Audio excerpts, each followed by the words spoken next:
All right. Hello, everybody. Oh my God, this is incredible. Yeah, that's right.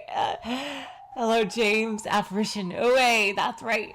Oe made the thumbnail, so I don't know why Natsui's on it, but welcome to Umineko Saku.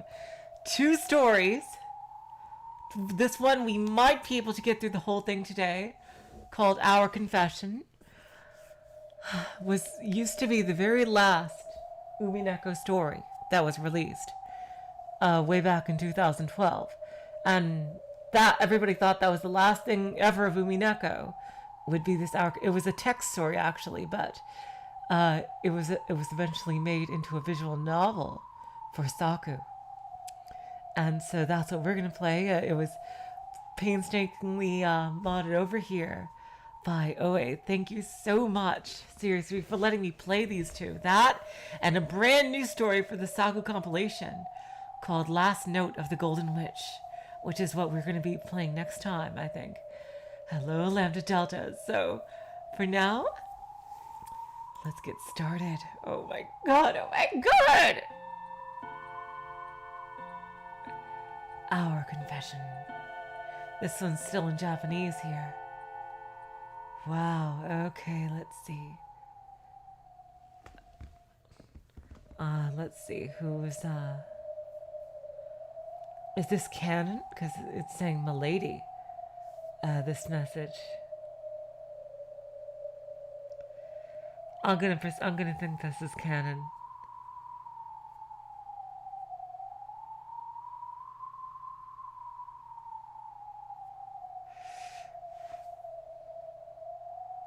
I see, editing the buttons is difficult. Okay, that's fine, that's fine. As long as we can read the story. Good morning. Even though the farewell party is over, you're still here? It's you. The one who kept us company this far. Actually, it might be Renove. So I'm gonna... It's you, the one who kept us company this far. I'm thinking it might be fine to show even this in particular. What would the difficulty level be? The measure of that should still be Milady's love. Aww. Hello, Lambda Delta. Hello, Pluburu. Welcome to the stream. Let's get into it. Our Confession. I hope I can finish this today. If not, it'll be 2 streams to finish. I've heard different things about the length of this.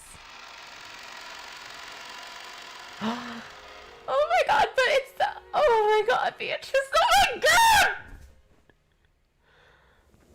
Oh my God, oh my God, oh my God, oh my God. She looks very depressed though. What's wrong, Beato? She looks like almost hypnotized. Milady, Lady Dlanor has arrived. Oh, there she goes. Oh, what is this? The Inquisition has come just to check the outline. And what's more, it's the head Inquisitor herself. Oh my God, I get to do Beatrice again!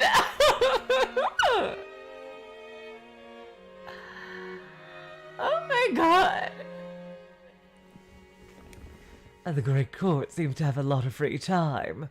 Or a surplus of manpower. By my presiding witness, I expect your game will be unfathomably difficult and splendid. Dlanor, she's behind Beato. I have to see. No need to flatter. Have a seat. Renove, prepare some tasty tea and cookies for the head Inquisitor. Certainly. Oh my God. It's to be back with Umineko with all these. I have to treasure this. This is going to be one of my last times seeing new media with these characters.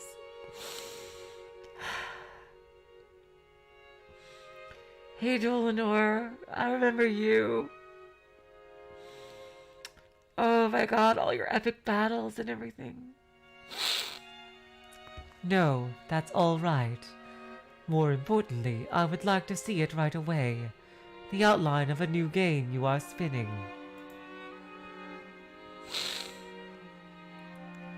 Very well. The outline is complete, but I'm still in the middle of decorating it as a story.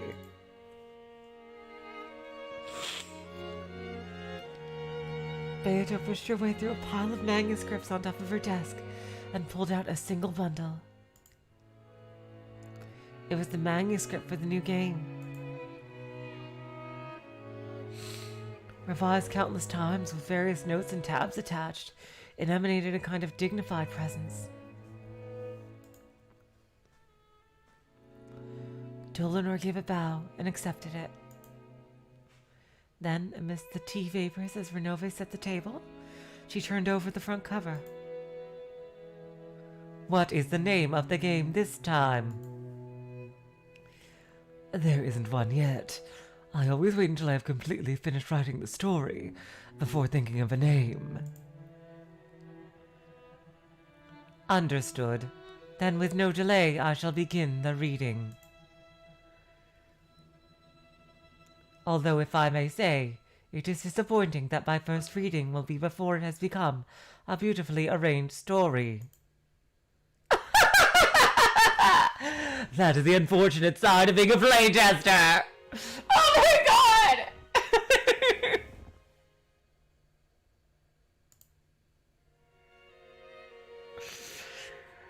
It seems that this time, too, it will be a truly complex and mysterious incident. I am really looking forward to seeing just how this will be elevated to story status. No need to flatter. Hurry up and turn the page. I feel as if I am the new mangaka, putting my manuscript in front of the editor. Oh my god! Oh, oh, bad luck! Beatrice made a roguish, sexy as fuck smile, and Dlanor returned to the same expression. Dlanor had in her hands the so-called unfinished manuscript. No, it was truly an unformed thing on its way to becoming a manuscript, with the plot in the middle of its construction mixed in. If we were to use Beatrice's style of speech, it's just as if it was the milky form of ice cream before it was frozen. No, it's probably even less complete than that. Oh, wow. So she's just in the process of creating it. It's still egg yolk, milk, and raw cream cast into a bowl and at the height of its mixing stage. It really is just like the egg of a tale. I know she got her glasses on! You carefully put time into keeping it warm and cause it to hatch.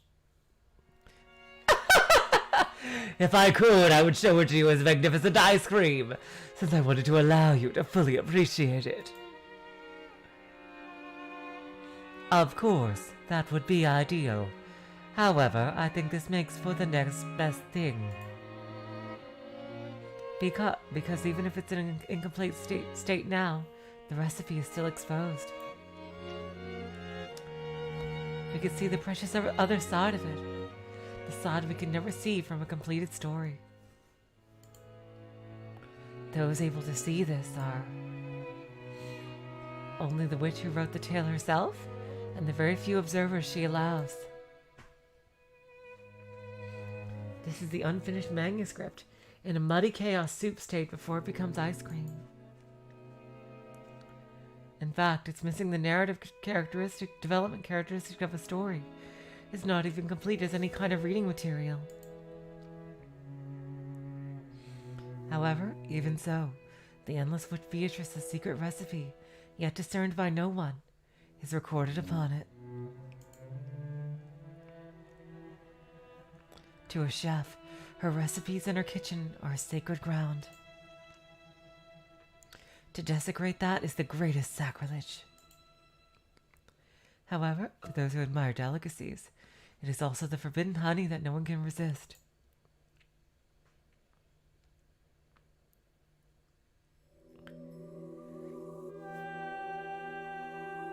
This is not an example of one of Beatrice's interests, but we could instead say it's an example of one of Featherine's. From here on, what is recorded is the cat's guts. From here on, turning the pages means splitting the cat's stomach open and killing it. To love the cat, then kill it and enjoy it again. Those were Berncastle's words, but they were originally uttered by Featherine. Damn!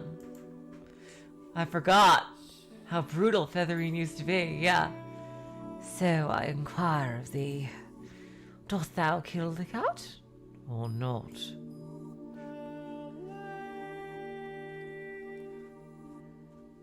Hello, Foily, welcome to the stream. The ancient Featherine has regretted spilling the stomachs of and killing thousands of tales. And in the relationship of irreversibility between knowing and not knowing, she even likened not knowing to that of noble virginity. Just gonna lower the music a tiny bit. Please tell me if I lowered it too much.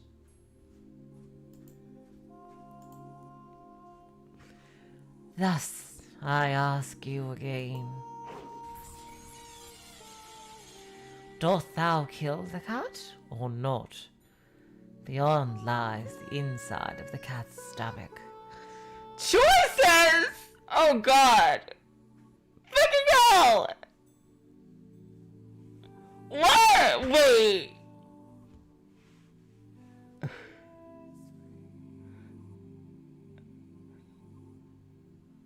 Whoa, God.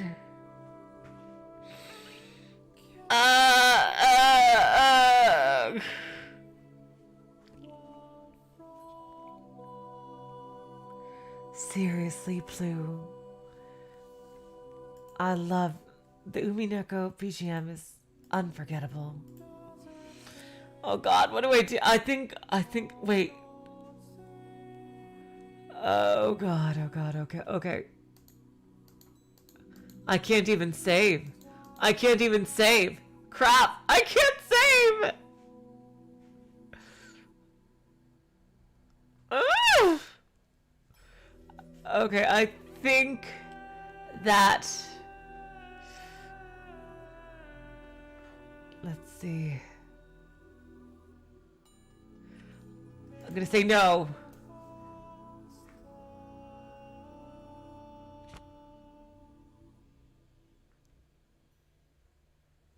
Thank you.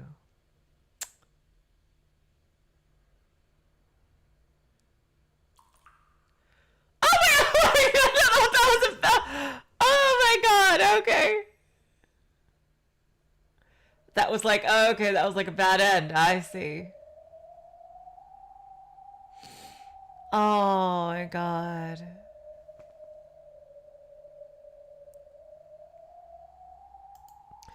That is so cool that you're running in a D&D campaign, Flu. Hello, Artie. Welcome to the stream. Okay, we can get back to this in 2 seconds.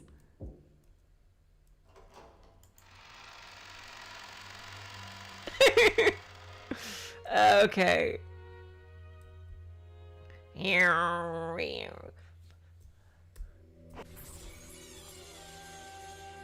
See? I think that was even less than 2 seconds. Now?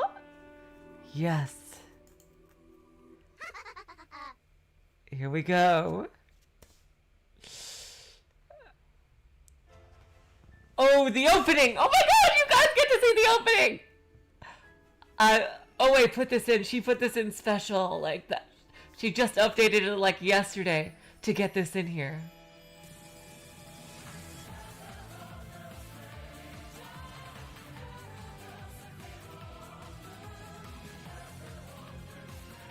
Holy shit. Look at this. This is the Saku open. Oh. It looks very familiar though, but I think there's some new parts in here as well.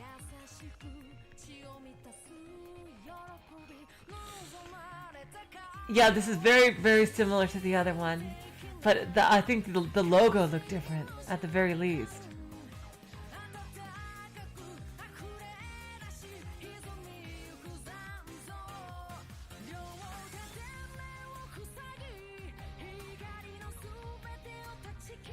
Look at the high quality. Oh, this is the PS3 tier. Okay, I see. Then the Saku opening's probably later then.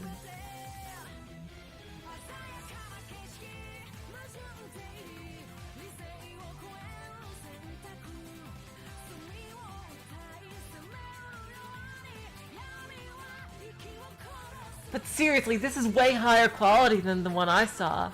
So it's worth watching this, I think.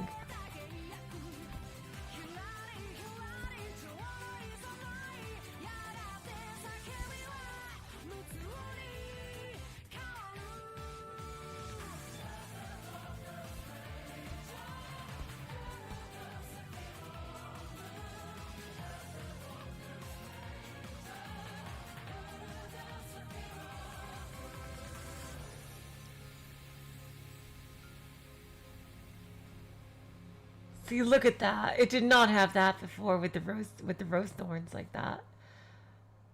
So it seemed like a much higher quality. Okay, I see. Oh my god, Fern and Lambda's battle was unforgettable. Oh god, we have the terrifying, ominous clock. Here we go. Accomplices. This time, let's make Krauss and Natsuhi into accomplices. But Natsuhi has a lot of pride, so even if I flashed an enormous sum of money in front of her,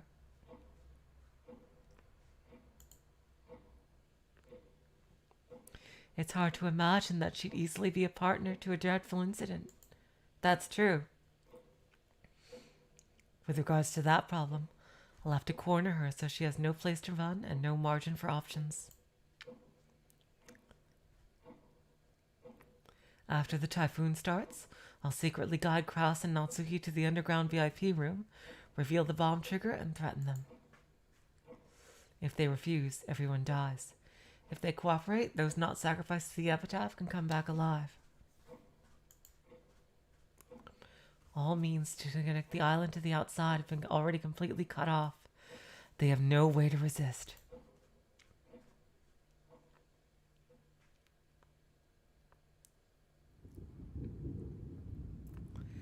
Hello, Armora. Welcome to the stream. Well, I appreciate it either way, because, you know, it's Umineko. What are you going to do? October 4th, past dusk. The rain and wind are getting stronger. The typhoon is already enveloping the island in earnest.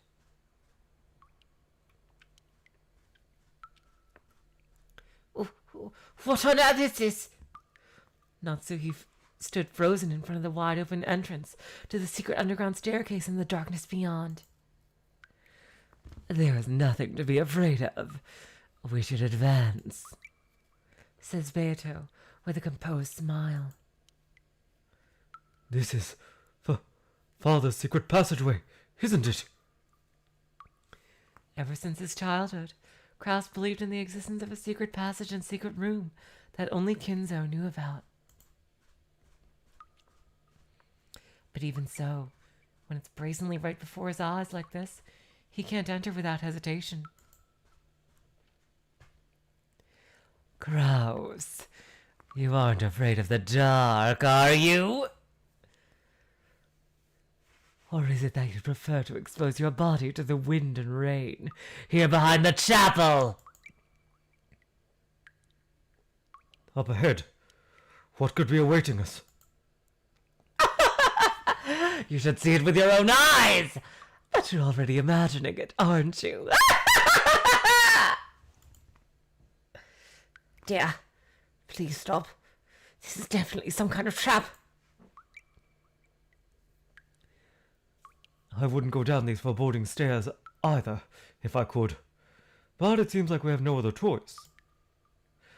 While grinning broadly, damn! Holy shit, Beatrice with a fucking gun. We have not seen that sprite before. With the gun, While grinning broadly, Beato playfully spun the sawed-off rifle held in her hand. Indeed, Krauss and Natsuhi had been threatened with that gun in fourth year.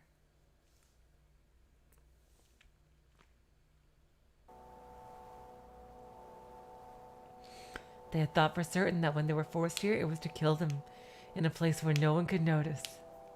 Archie made that for you? Oh, wow. That's really great. Thank you, Archie. If you ever see this. However, now that they've been shown this secret staircase, they were beginning to think that maybe she wasn't planning to kill them.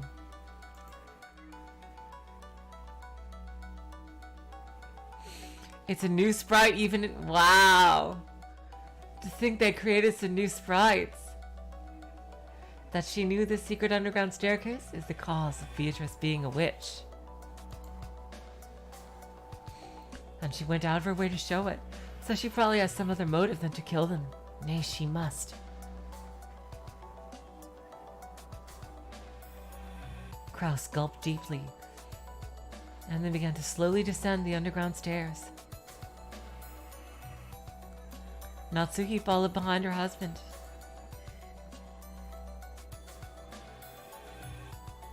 And Beato, grinning confidently, followed after them.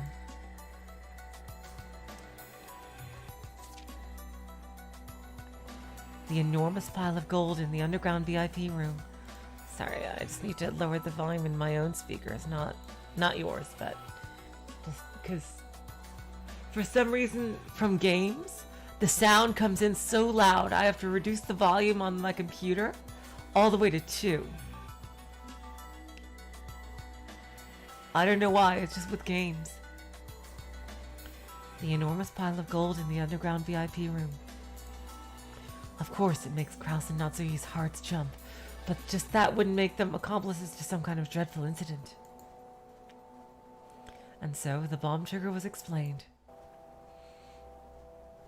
Even the embellishment that Kinzo amused himself with the trigger would blow up the whole island wasn't something that could just be laughed off. Understanding Beatrice's threat with the bomb and the authority that comes with it was something that they must be made to appreciate. And that's... Why would Father set up such a bomb device on the island he lives on? I mean, seriously!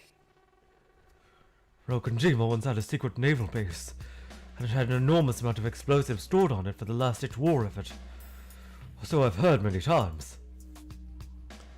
And I vaguely remember that long ago Father said he would, when his luck came to an end, cleanly erase himself along with the island, or something like that. Precisely. And that device is a device inherited by the true head of the Ushirmiya family. In other words, only I can control it. By activating it, the device can at any time cause a giant explosion. Beato's explanation may not be convincing enough.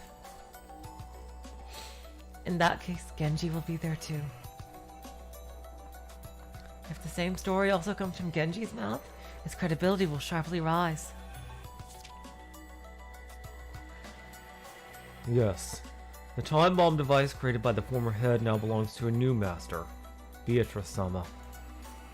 That's... Hearing the same story from Genji, Natsuki was at a loss for words. And understandably so. On the island she had spent so many years was buried an enormous amount of explosives.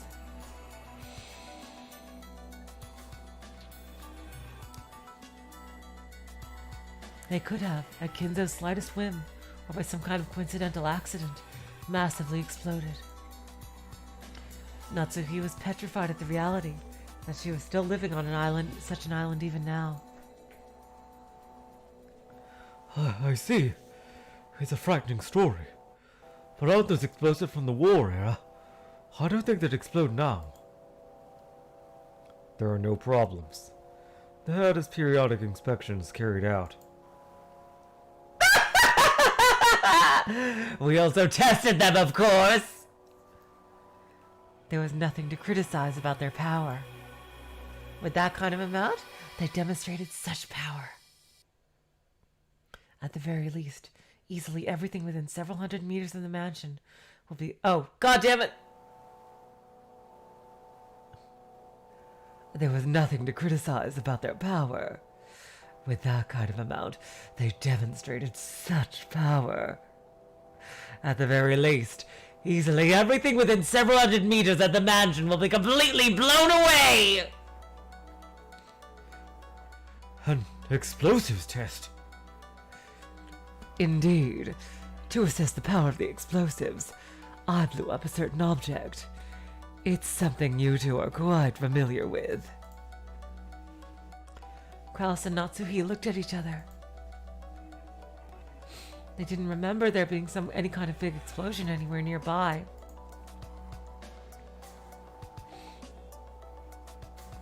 Shrugging her shoulders with a smile, Beatrice signaled to Genji to explain to them. Master, madam, have you forgotten about the local shrine? The local shrine? The local shrine built on the reef just a little ways out from Rokujima's port. Last year, it was demolished by some large wave or lightning or something. They hadn't really thought about it much.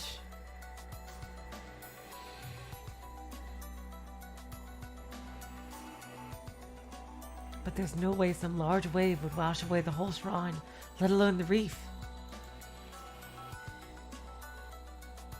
There was a group among the servants who said purple lightning fell from the sky and smashed the shrine, or some such rumor. But there's no such thing as purple lightning, much less lightning that could smash a shrine and even destroy the reef. You don't mean...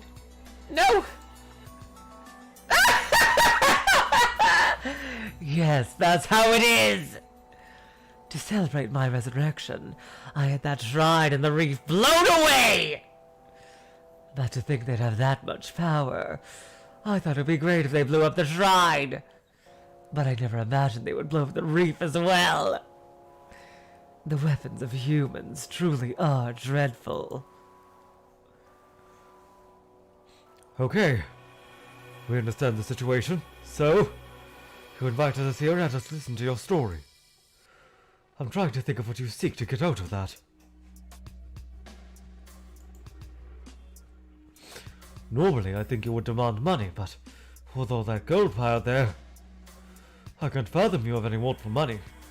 And if it was about my life, you surely would have snatched it away quickly. You couldn't be telling us Rokujima's secret as if you'd had a change of heart, could you? Krauss tried to act as calm as possible. Certainly, as his every word slightly quivered, his nervousness and agitation still hadn't cooled down. However, the mountain of gold piled there and the story about a massive amount of explosives that could blow up the whole island. That way too abnormal reality made the scene before his eyes also feel more like an event happening on the other side of the TV screen. In some sense, that might have let him regain his composure. Moreover, thinking more calmly, it had been declared that the means of contacting the outside world had already been severed. Furthermore, that it's already also understood that the typhoon would isolate the island for a period of 2 days. There was nowhere to run. On the whim of this golden witch worthy of inheriting Uchinomiya Kinzo's madness, everyone on Rokunjima could be blown to smithereens. For Natsuhi to understand this, she would probably need to cool her hat for a while more.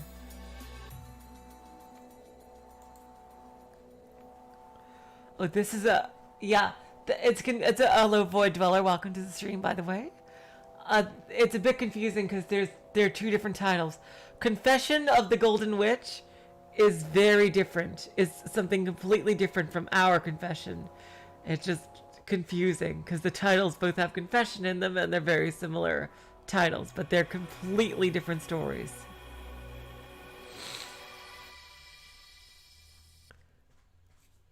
However, Krauss was already starting to calmly accept it.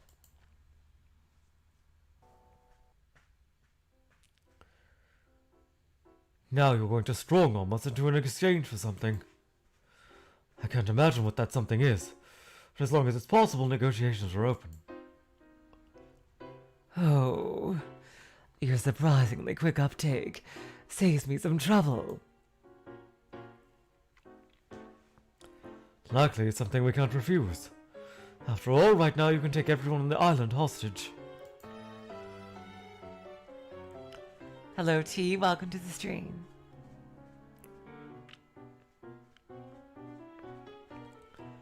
Exactly. There are only two ways to escape from the explosion.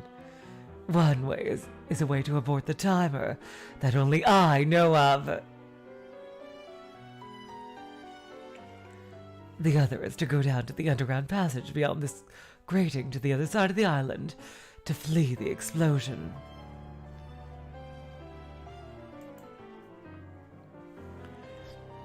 As you can see, this grating's lock is under my control.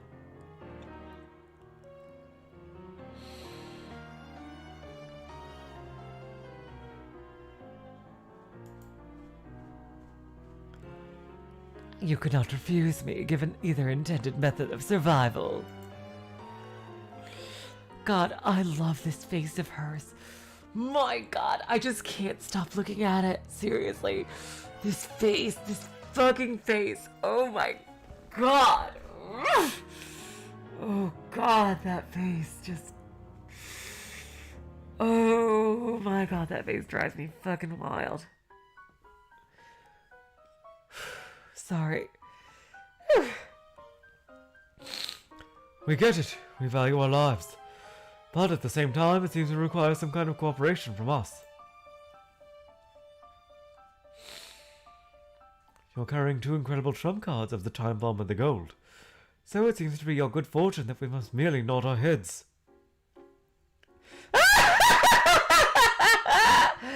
Wonderful, Krauss! If that's the way you wish it, let us do it that way. This isn't a threat, it's a trade. I wish for your cooperation. Let's hear what we get out of it. Let's make it that's this entire mountain of gold, and the guarantee of your family's life. However, you'll have to give up on everything else.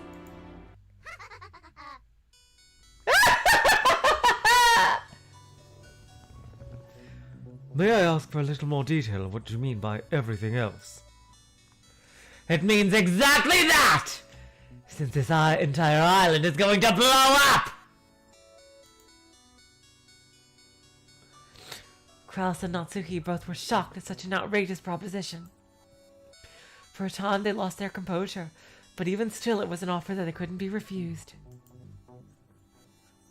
Krauss calmed Natsuki and regained his cool. He retorted that if the island were to blow up, there wouldn't be enough time to carry out the gold.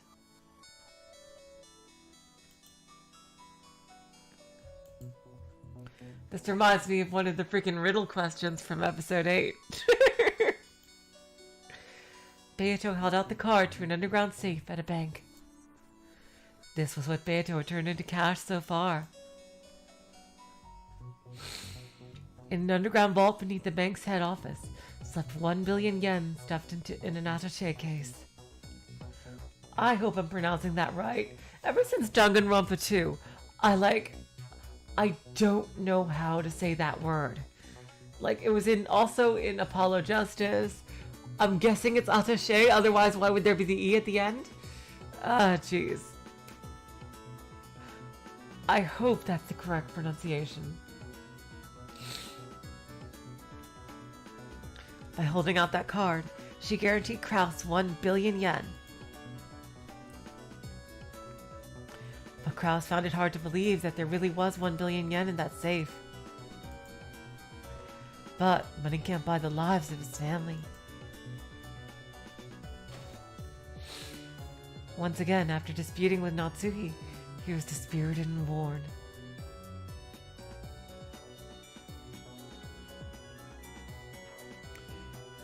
In exchange for his family's absolute safety, Krauss reluctantly offered his cooperation. Hello, Sind. Welcome to the stream.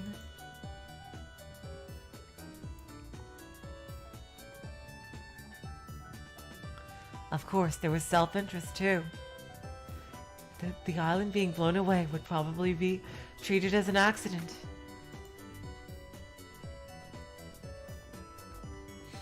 And along with that, without any relatives, the investigation directed at him would become unresolvable. Oh, I am pronouncing it right. Thank you, Apparition. Thank you so much. Of course, this includes Kinzo's death, too. Nearly all the troubles they bear would be gone. They could just say he died in the explosion. And even supposing there isn't 1 billion yen in the safe, there's a lot of money on Kinzo's life insurance plan. Natsuki was hesitant, but to Krauss it wasn't a bad deal. Suppressing the guilty part of his conscience, Krauss argued that there was no other way to protect Jessica. You know, Krauss has done some bad things, but he is a good father to Jessica. He really is. He's said some untoward things, but I'd say he's one of the better of the Ushirimiya siblings. Like, seriously.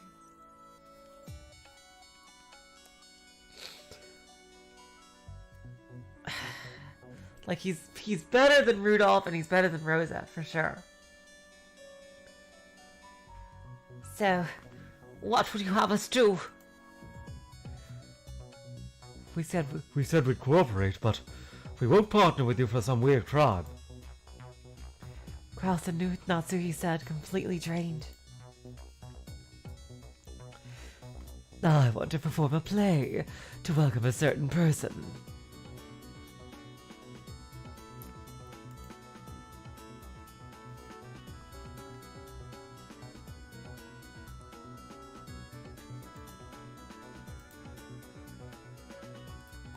A play?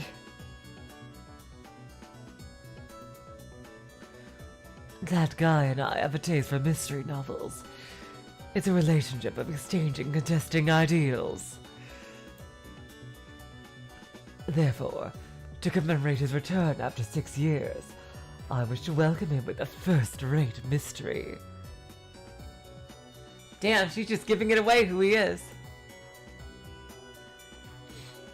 It would seem that on this island shut off by a typhoon, Beato wants to put on some kind of bizarre play.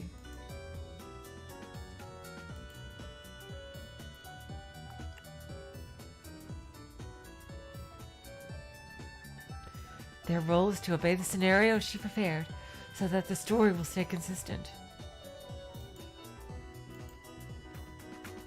In other words, to become characters in her play. To act and speak only in accordance with her scenario. There apparently was nothing more required of them than that. Except, all other things are forbidden. In the event that her story is interfered with, the safety of Krauss's family is not guaranteed.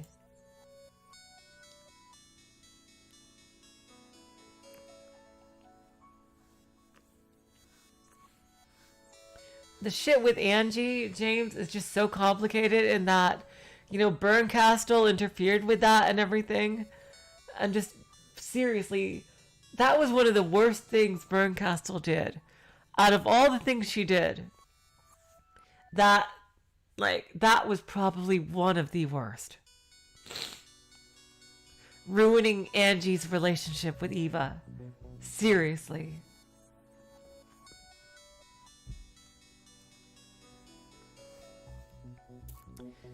The only way to escape the giant explosion is to get far away from the mansion grounds so she could be your piece later in the game.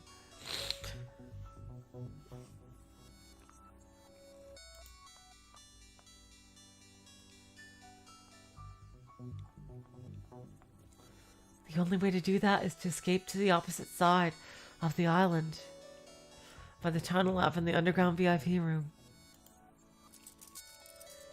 And the underground tunnel is blocked by a locked metal grate. Only Beatrice holds the key. And Beatrice promises that after everything is over, she will hand that key over to Krauss. The whole story was dangerous and shady all over.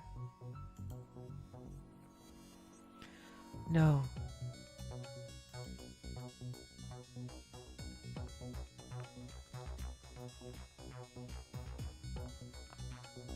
No, perhaps this was a necessary aspect for a play.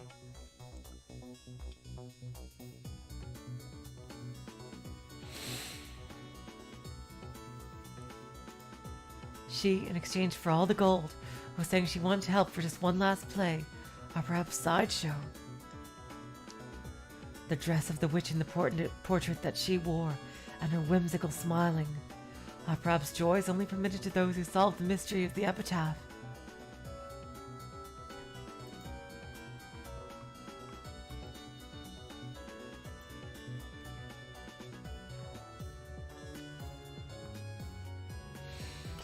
Krauss continued to press for his family's safety, that when the promise is broken, all cooperation ceases.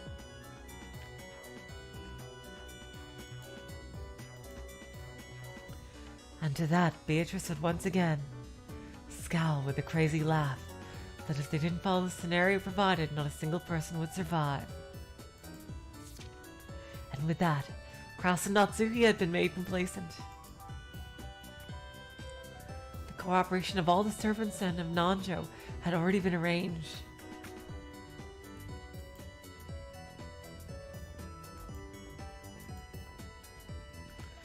Kinzo, in my opinion, for you guys in the chat, I think he had an incredible lack of empathy. I think he lacked pretty much any semblance of empathy, is what Kinzo's deal was. Like, his world only consisted of him and Biche. No one else. Like, the OG Beatrice. No one else. He didn't give a single flying fuck. Maybe Genji. Slightly. But nobody else. Like, he was just incapable of understanding that other people had feelings. He might have legit had some kind of mental illness in that regard. Like, that's how it seemed with Kinzo. Like, he respected Nanjo. And I think he had some semblance of what one might consider a friendship with Genji. But seriously, he just lacks any semblance of empathy. And that's Biche probably fell in love with him because of the, he rescued her. But, she died, unfortunately, shortly thereafter.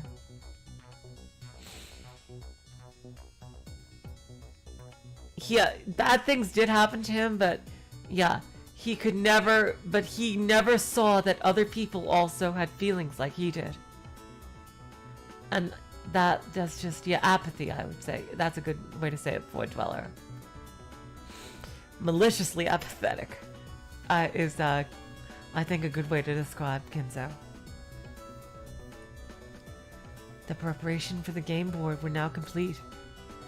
And finally, the story begins.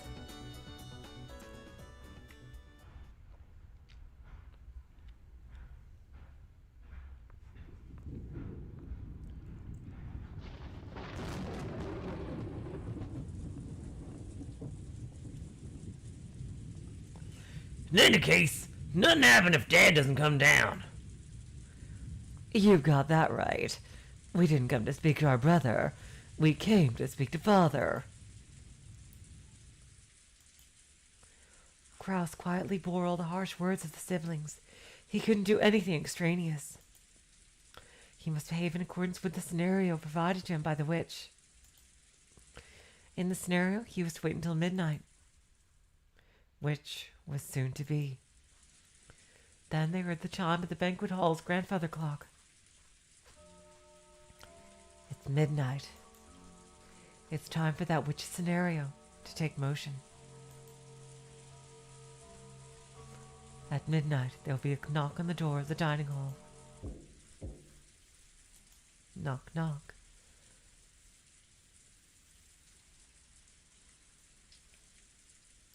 The door was knocked. Who is it? He meant to say it nonchalantly, but it came out slightly nervous.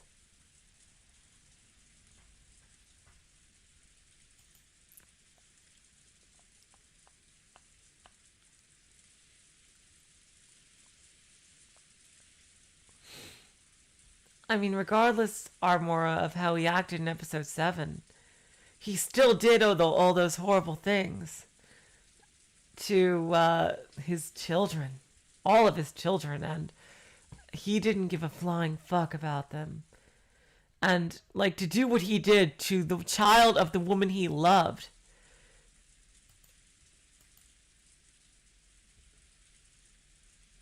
is just unspeakable. Like, it's hard to imagine that he has respect for anyone else. It was like unadulterated selfishness.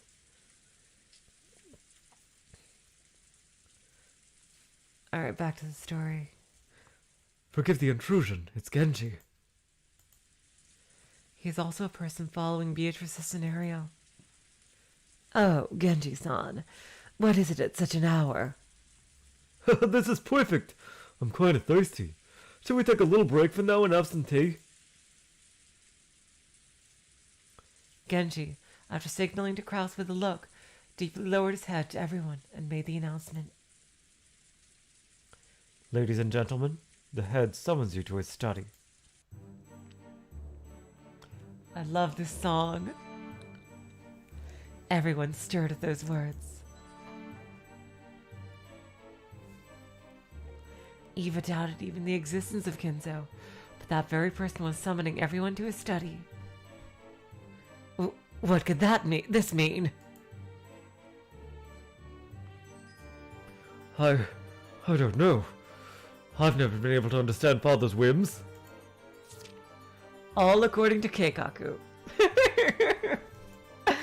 Everyone was summoned to the study.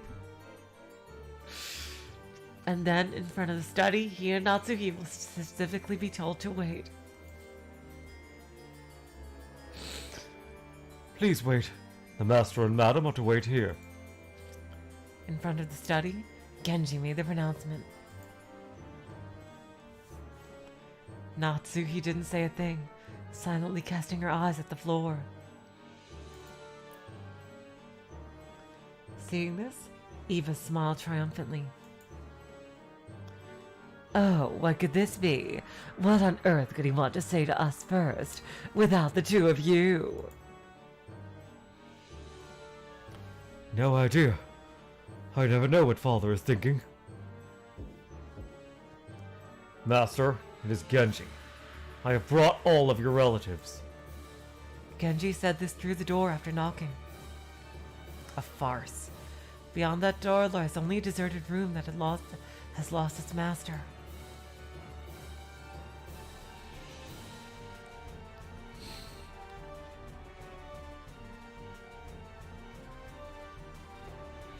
Ladies and gentlemen, it is the study of the glorious Ushiromiya family head, Kinzo-sama. I implore you not to make any careless mistakes. Genji-san, Dad's in a good mood, right? Indeed. The master is in a very good mood. The master. I love how he says that, the master. Both Eva and Rosa were visibly relieved. But Krauss and Natsuki knew. The master Genji spoke of was a new master. He was that witch. I swear one day I will reread Umineko. Right now, awaiting them inside the study, was the golden witch Beatrice. The island, the mansion he lived in, was at some point unbeknownst granted to the witch of the portrait as his new master.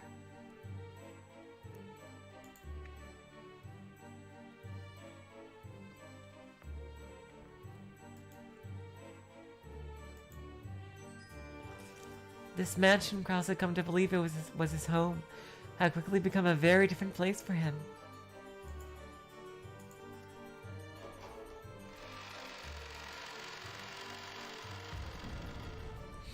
With Genji leading, Eva and the other relatives were swallowed up by the pungently poison-scented study.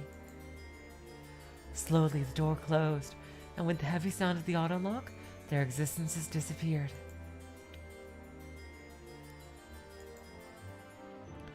Does this mean our job is over?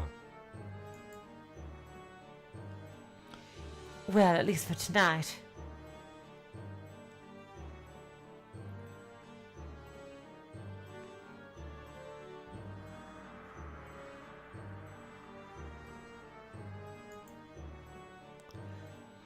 That woman is ominous. She gives me the terrible feeling that she's capable of destroying herself and everyone else if we're careless in dealing with her. You think so too, then? Yeah, me too. That's why I think we should do exactly what she says. I think if we didn't just nod our heads to her, she would have killed us on the spot. Honestly, Void Dweller, there are some well-known Umineko fan novels that I am seriously considering doing streams of. Witches and Woodlands is one of them. Plu, I've fully streamed Sakonia. If you want to see that at any time, I'm also going to do Phase 2 as soon as it comes out. All the servants are already that woman's henchmen too. Well, no one wants to die. Also, they may have the same reward promised to them. She's got 20 billion in gold after all. Smug Krauss is always a fun sprite. Suddenly hearing unexpected footsteps, Krauss and Natsuki went quiet.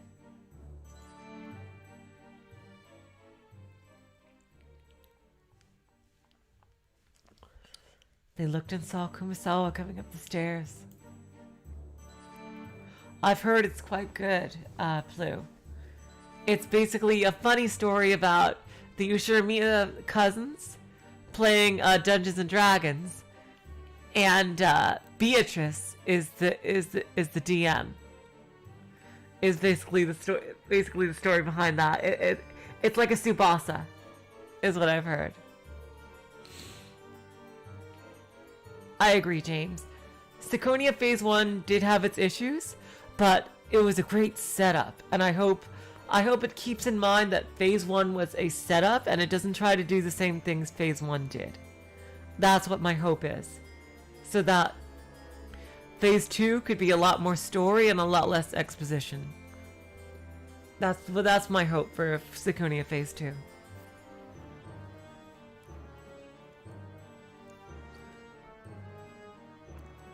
Kumasawa was also one of the witch's henchmen. They can't afford to lower their guard, but they did view her as someone they could better relate to than Genji. Well done. Master and Madam's parts are complete for tonight. What is the witch saying to them?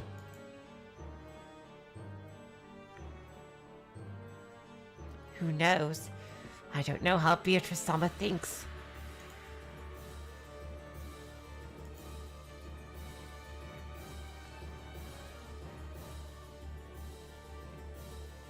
I see.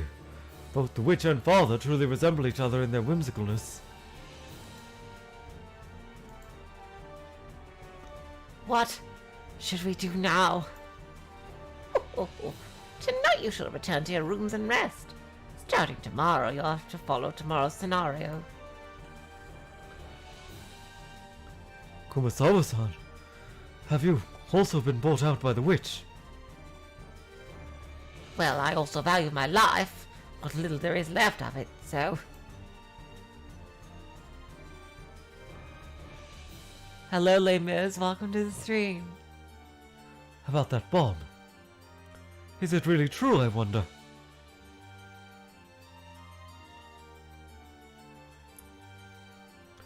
Under this island, is there really a bomb triggered to explode? She is Void Dweller. She's 19.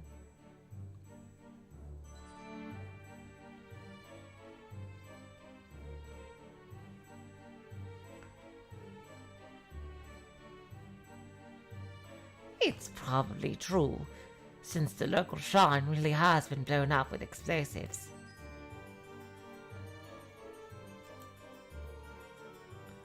Kumasawa, have you heard what will happen next? All I've heard is that it's a big show meant to surprise a certain person. Please leave me off at that.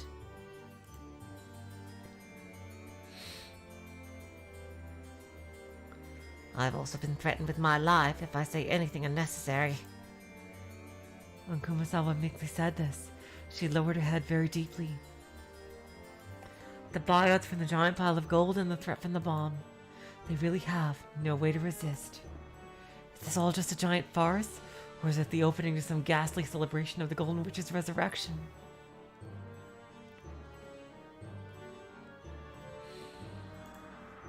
Despite the ominous feeling they got from the thunder outside, Krauss and Natsuki could only head to their respective rooms.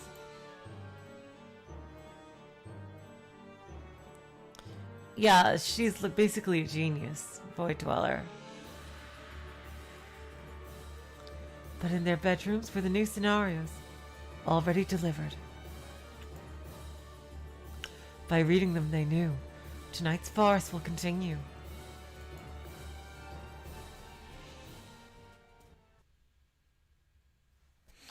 Okay, you guys, I will be right back. I just have to go to the bathroom for a second. I'll be right back.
Alright, I'm back. Here we go.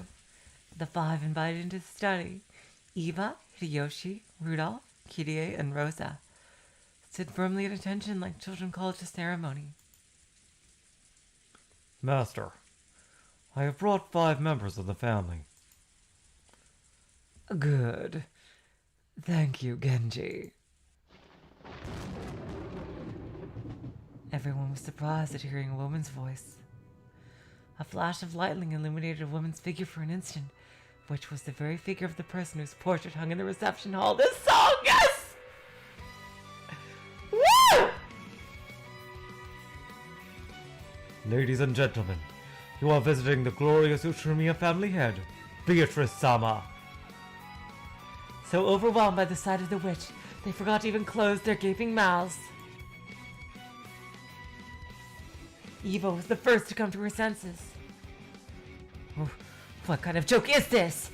Genji-san, what's the meaning of this? Hey, I'm impressed. She looks just like the witch of the portrait. Is that dress a custom order? Oh my god, Hideyoshi!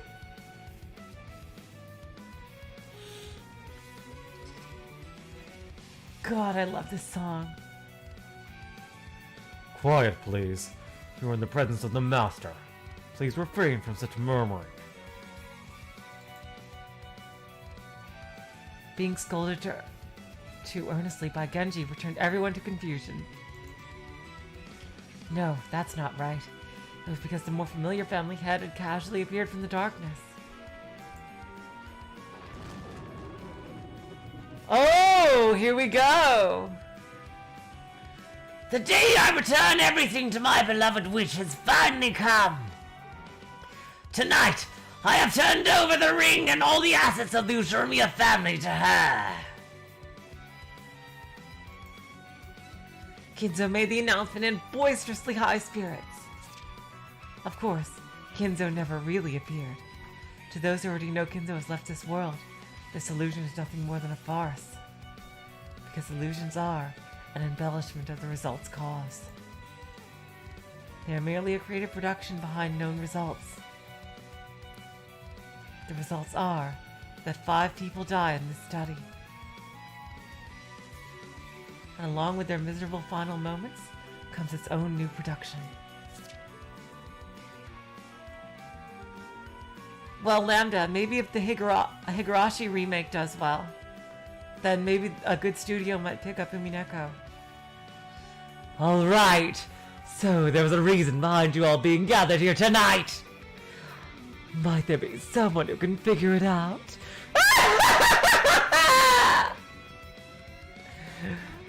You won't if I just ask out of the blue like that, so I'll give you a hint. There's significance behind Krauss and Natsuki not being called in. Oh, and don't count Genji, since he still has his uses. Suddenly declaring this, Beato had a mischievous smile creep up on her face. Of course, there really was no way for any of them to answer such a question.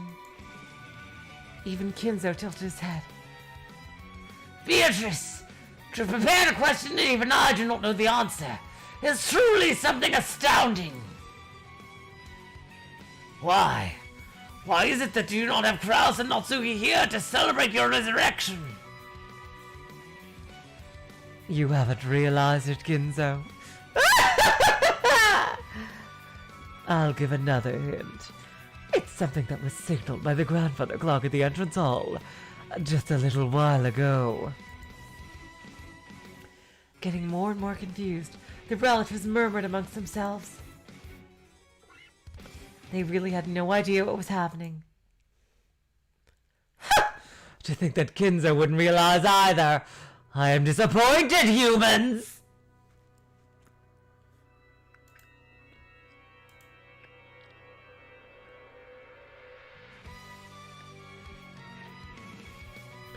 Fine. I shall tell you the answer. Let's see. How shall I do it this time? The 7 sisters lack manners. People are getting too accustomed to the Chiester sisters. A gop might be good. But actually, I think it's about time to call in a new guest! Are you serious? We're gonna have a new person! Which new demon shall I call this time?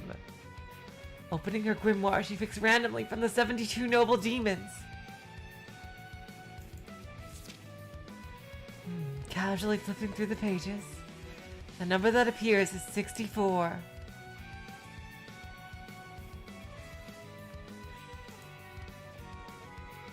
Who was number 64 of the 72 again? Rank number 64. There!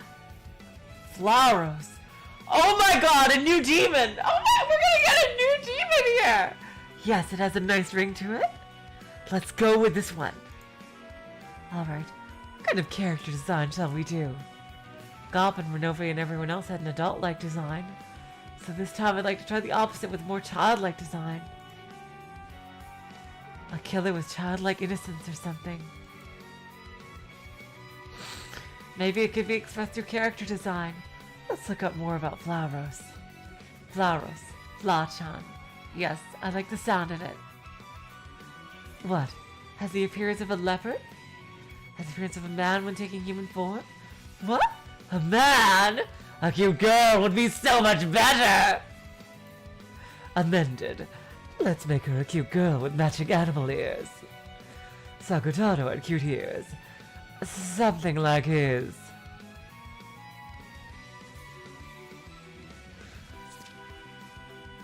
Damn, she is good at this. Well then, who shall answer my summons? Anyone is fine, though the only requirement is to not let me get bored! Come, demon of the contract! I don't care who it is. Come and cure my boredom.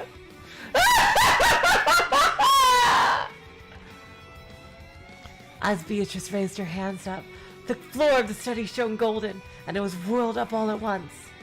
It was a wonderful swarm of golden butterflies. The relatives were dumbfounded at such a beautiful scene that it lost all sense of reality. What a beautiful summoning! My. Who did you go and summon? Such majesty. Looks like one of the great demons of the 72 Pillars. Just as I expected of you, Kinzo. You are very knowledgeable about summoning. That's right. Who I summoned is one of the demons of the 72 Pillars! However, even I do not know which of them will appear. How terrifying you are! To be able to summon a great demon with that kind of careless attitude. I deeply admire that kind of magical power.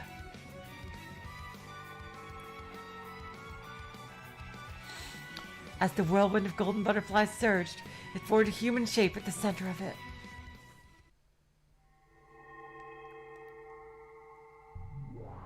A new sprite! After it burst apart, a great demon of the 72 Pillars showed herself. Does she have her own freaking theme music here? Well then, who answered my summons? It appears to be Flauros. That's Ginzo for— oh, god damn it. That's Ginzo for you. To be able to tell just at a glance, you really are far from human. It is, it's a new theme.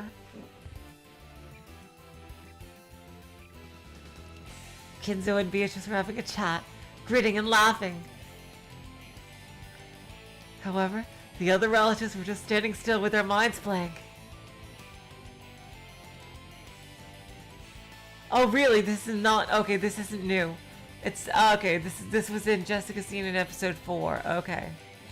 So it only played literally once in the entire Umineko in episode— oh, I see, okay, that's why I didn't recognize it. Flauros, it has been a while. For you to acknowledge my summons, it means that you are not bound by contract to anyone. I am pleased. I welcome you as my ally. Hi. Okay, what voice am I gonna give her? A cat voice. I already gave the cat voice to the Chiester. Yeah, this is the Ryukushi sprite, because they don't have the other new sprite yet.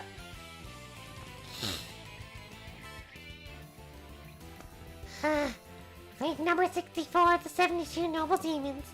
Flowers the Blazing is here, Nia. To human eyes, she probably looks like a girl still in middle school. However, she's one of the 72 great noble demons, Flauros. With her terrible power, she lays waste to her son that summoners enemies. Her specialty is burning them to ash. Truly a demon among demons. It was just some random summons, but... Oh, it was just some random summons, but it seems I got someone interesting. Oh, god damn it, no. That's her voice. Okay, I thought that was Beatrice. It was just a random summons, Nia. But it seems like I got someone interesting. To imagine that my summoner was the great lady Beatrice, Nia. Even though I'm here for business, it looks like it's gonna be fun. Indeed. Once you were contracted to an enemy witch of mine, your partner was quite a hassle. Well, had no choice because it was my job, Nia. So, what's the new gig? My only job is to kill or break things. Because it's been a while, I'm itching to get wild!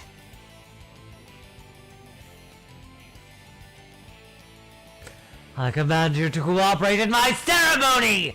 The clock has already marked the beginning. I command you to kill 6 people as sacrifices for the first twilight! Kill 6? Got it, Nia. Can I kill the 6 of them conveniently lined up right here? Okay, bye, Plu. Thank you for coming. So that's what it is! So I'm also one of the unlucky ones!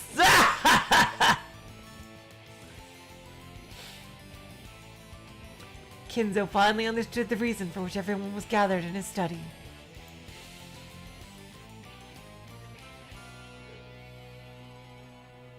In Beatrice's mind, the sacrifices of the first twilight had already been decided.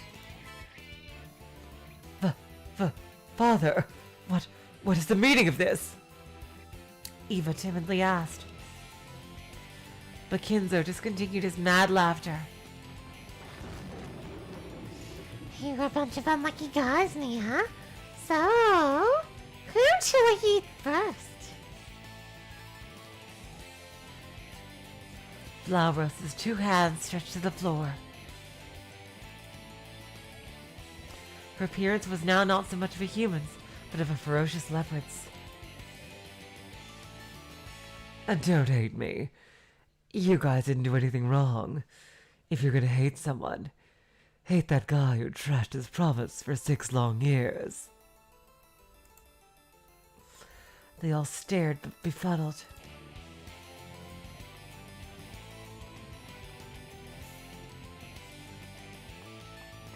Beato bent down into the sofa's shadow.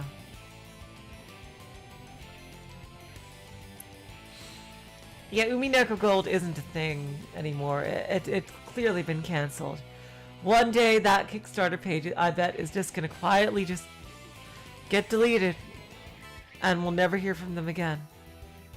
I'm pretty sure that's what's going to happen. And when she stood up again, she was holding in each of her 2 hands from one of Kinzo's collection of sawed-off rifles, dual-wielding! Oh my god!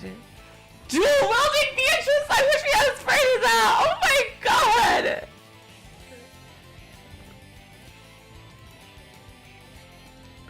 The relatives could only imagine the sight of her wearing a dress and holding antique guns to be that of a proper lady holding something like a folding fan.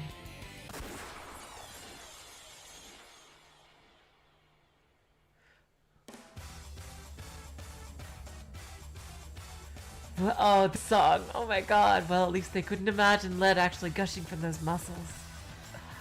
Muzzles. Oh my god. Yeah. Oh my god. They never even made the Kickstarter page. Damn.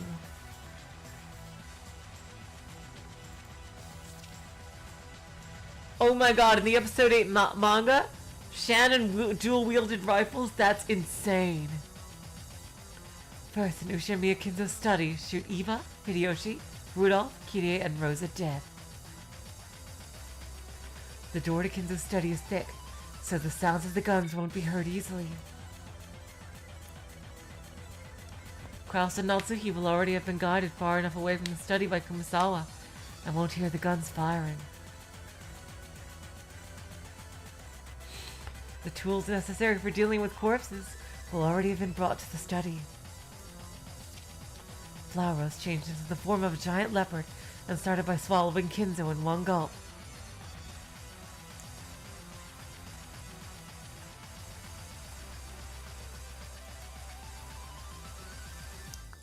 Swallowing him whole served as an explanation for Kinzo not to leave a corpse.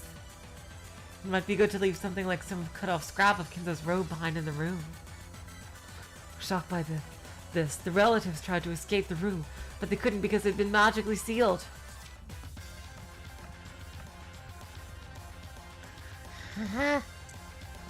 Did you think I would let my praise escape now?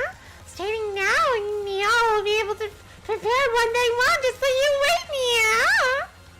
An enormous leopard bellowed that as it twisted its greatly inflated belly. Maybe Kinzo, who was swallowed whole, was struggling.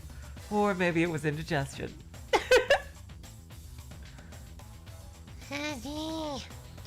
Should've known Grandpa meat isn't tasty, Nia. Oh, I'll have to drink some digestion medicine later. Oh, get full.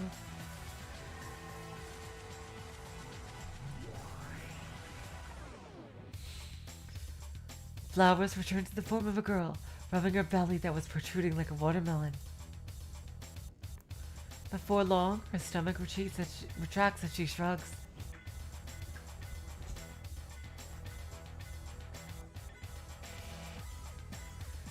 I hate to see it, but I'm not swallowing you all whole.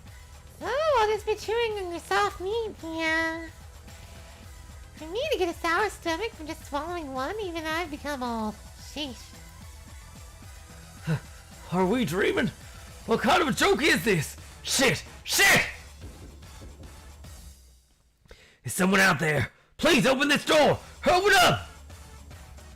With the door that would never be opened again as long as the first twilight lasted behind them. Some of the relatives were banging on it while others were in front staring at flowers. There are 5 people left. Deal with them swiftly.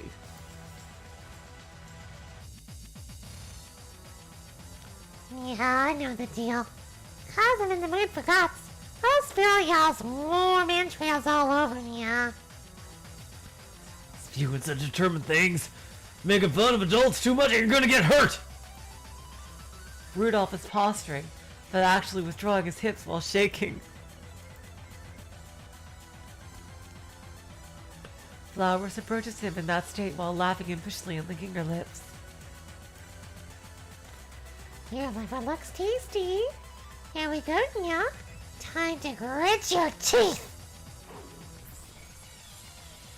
Contrary to the tone of the girl who had eaten a person, those nails were way too sharp. Rudolph Nissan! Rudolph fell on his knees. Then with a thunder splash, intestines spilled out on the floor from that torn up stomach.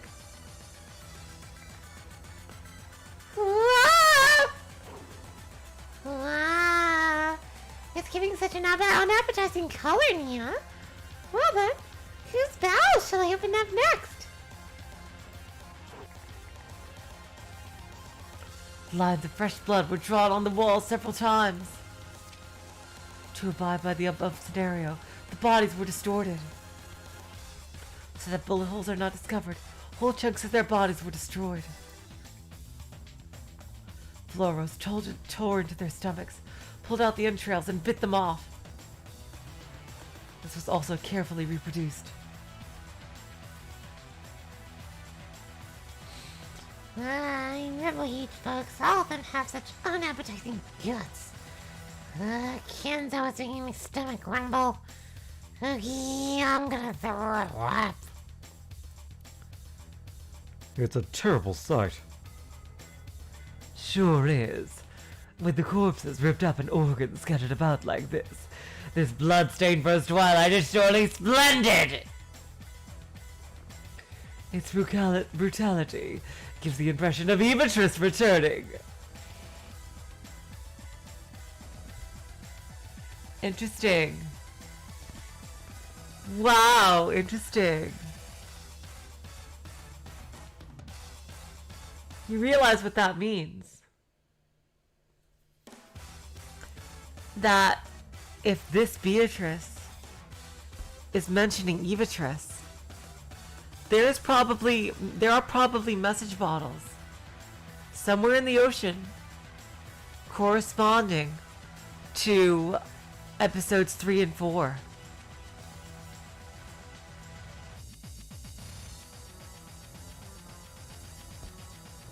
At least the game board parts of them. Damn. Holy shit, that feels like a confirmation almost of that. I didn't mean to be particularly brutal. Oh, that was her. I didn't mean to be particularly brutal. It was just me gobbling up the ones I was ordered to. Well, who am I gonna slaughter next? Because I was locked up in a furnace for 100 years and bored out of my mind for so long, I'm itching to let loose.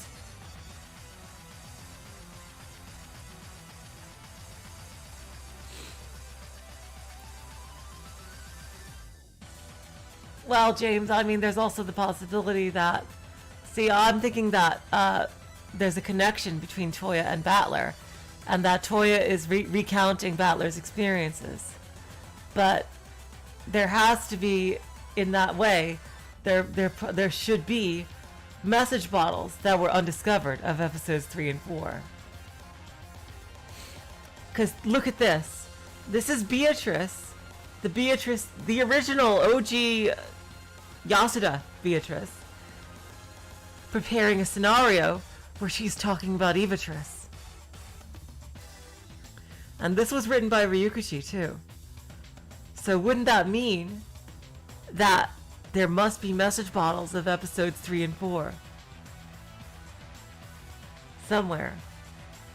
And that either I equals Y or Toya has a connection with Battler, and that he is recounting these events by seeing what Battler is doing, as well as Featherine, aka aka Ikuko, observing as well. I'm itching to let loose. It seems like Flower Rose couldn't contain the throbbing delight bubbling through her entire body for having been summoned after so long. She moaned as she stretched, standing on her hands and feet in an animal-like stance. I'm sorry, but my ceremony has various rules to follow.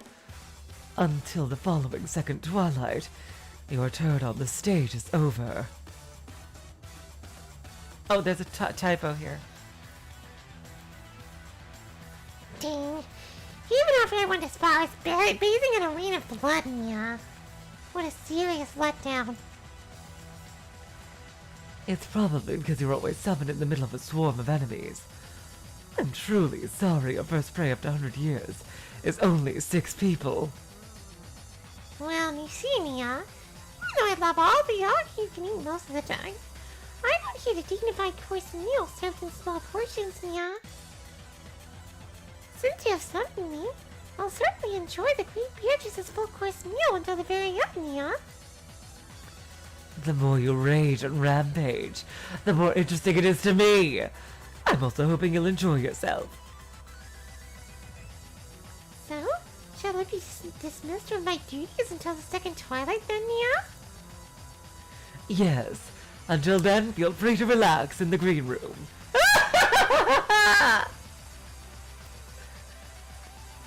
Alright, I'll do whatever I want until then. I'm gonna dash around freely outside, sharing in that intense thunderstorm, yeah? Flower Rose stood four-legged as she moaned happily with a stretch, her entire body quivering in delight. Her body slowly glowing red, she burned brightly. I am rank 64 of the 72 noble demons. Flowers the blazing! I eat it all, burn it all, smash it all! Man, I can't wait until it's my turn again! Yeah! Her bright red turned to white. Bright red light turned to white and suddenly caused a giant explosion. The room splinters and everything turns white with smoke and dust from the blast.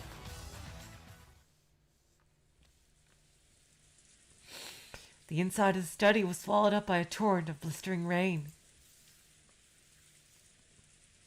Flower Rose's explosion broke a gaping hole into the walls of the study.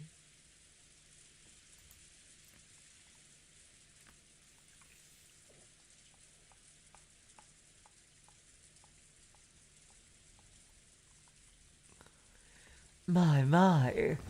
You didn't need to be so flashy. I wasn't planning to do something like that, since the idea was that it's supposed to be a closed-room murder. That kind of unfettered destruction of the wall is intolerable. Yeah! Yes, I knew she would say Nya! I did something bad. I love destroying as much as I love killing, Nia. And I love incinerating most of all, Nia. As she yells, Flowers returns to leopard form and, leaving behind some flaming footprints, jumped out into the storm-filled sky. Oh, there should be a comma here instead of here. if she would come here instead of here and also here.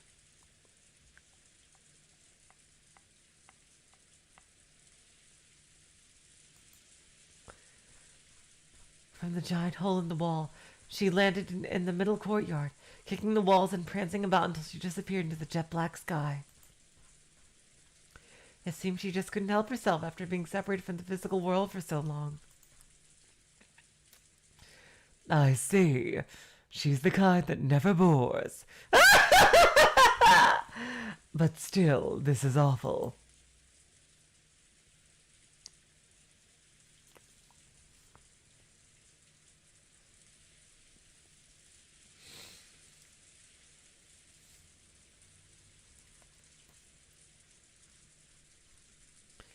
That's true, yeah. That makes sense that way. The giant gaping hole, the wreckage and dust, and the storm blowing in made all the study quite a wreck.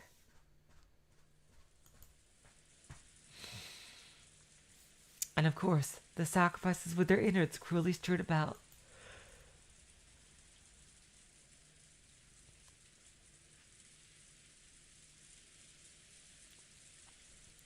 Well, sometimes a bold first twilight like this has its own charm.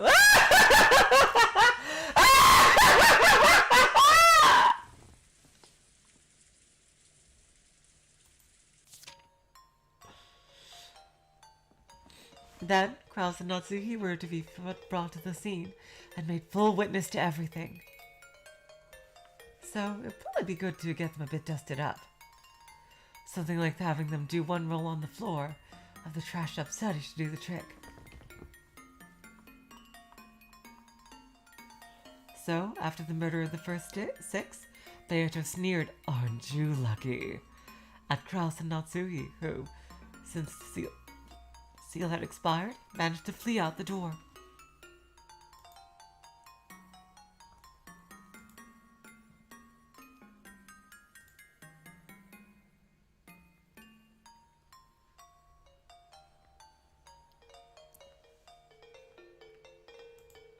Or something. After that, I see. So it's a basic story outline. I see. That she has like the important parts written down and she has to fill in all the rest. After that, Krauss and Natsuki rushed to call the police, but for some reason the call couldn't get through. The general outline is that they, in a panic, took the servants and rushed to the guest house.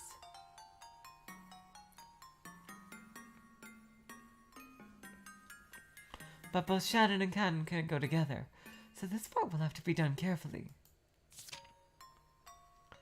A simple story would be, Natsuki and Shannon went on ahead to the guest house, while Krauss and Canon went to get guns for self-defense, but are a bit late in coming back.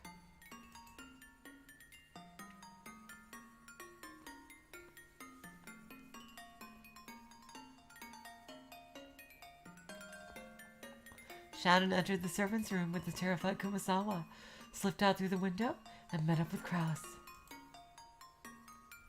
Then for a while, everyone holed up in the guest house. The children of the killed parents will probably want to see the crime scene, or start planning revenge, or find some other reason to leave the guest house.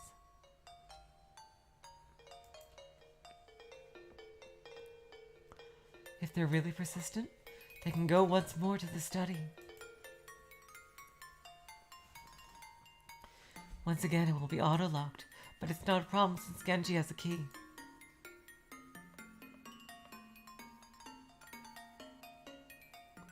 When they see such a bizarre crime scene with a large hole in the wall, they will certainly accept that it couldn't possibly have been done by humans.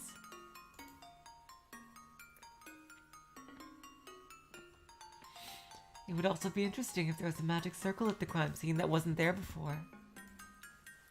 The magic circle could have been prepared several days earlier. All that's needed is for Krauss and Natsuki to give false testimony that it wasn't there before.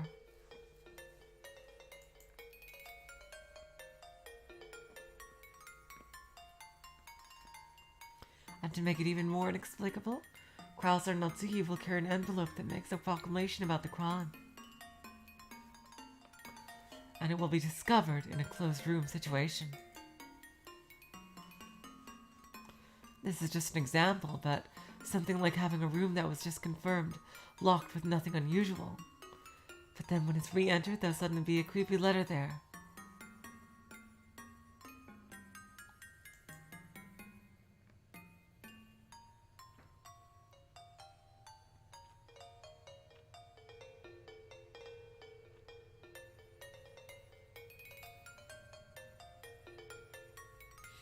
It'll be impossible to explain it by methods other than magic, without doubting Krauss and Natsuki.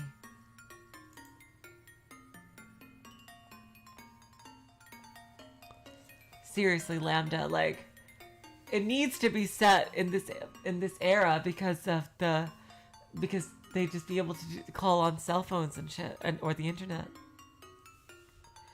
The first mystery argument in the meta world can be healed here. Without doubting Krauss and Natsuki, there is absolutely no way to see through it. Perhaps he won't be able to think of anything outside of something having to do with the lock, or some kind of location-based trick based off a gap in or around the door or window. But if this is the closed room in the true meeting, there isn't some mysterious culprit hiding somewhere. She doesn't even know what Battler is going to say, because she's not in control of Battler. Yeah, she's trying to set up a puzzle for Battler. Yeah, because she's not writing Battler, she's writing this for Battler. If I note all these things in red, he'll just give up. He can only destroy false closed rooms. So if this room really is a closed room, he'll just go as far as it's magnificent and stop thinking.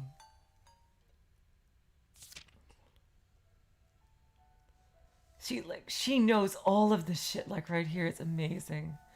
Certainly, in Car's closed room taxonomies, there are listed many false closed rooms made to appear like true closed rooms. They provide enjoyment with tricks, and when thinking of how to entertain with mystery novels, it's true that a tangibly identifiable answer, which can be reasoned out, is convenient.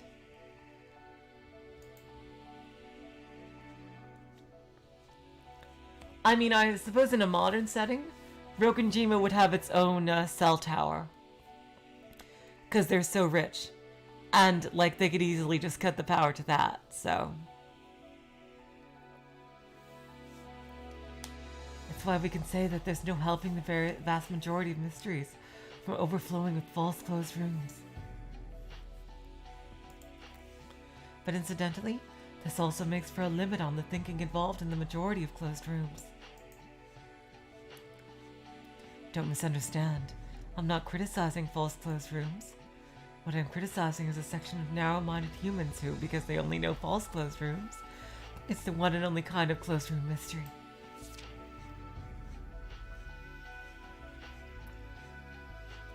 However, we mustn't forget that in Car's closed room taxonomies, there are also descriptions of methods for murder in true closed rooms too.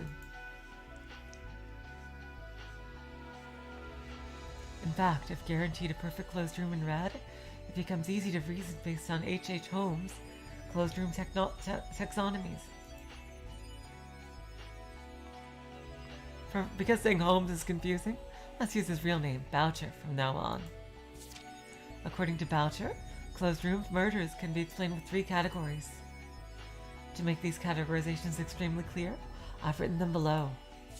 Listed are: the crime was committed before the closed room was constructed, is committed while the closed room was up, or is committed after the closed room had been destroyed.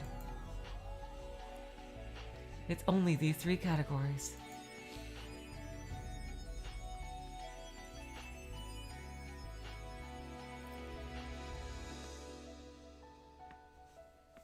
If Red Truth says it's impossible to do it while the closed room was up, then it would be natural to think that the crime was committed before the closed room's construction, or after its destruction. If we are to use an incident of the sudden appearance of a letter as an example, then the letter was placed before the closed room, or after the closed room.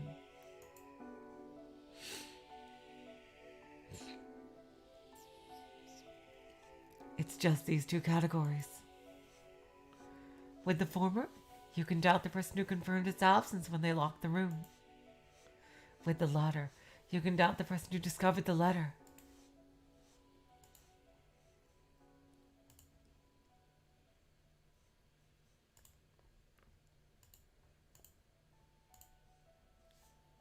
In other words, if you base your thinking by Boucher's closed room taxonomies, you can immediately suspect that someone in the Ushirmiya family is cooperating with the culprit.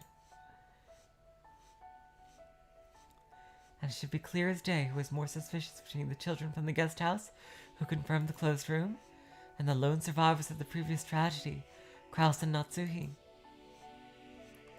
who claim to have been witness to a demon summoned by a witch killing their relatives.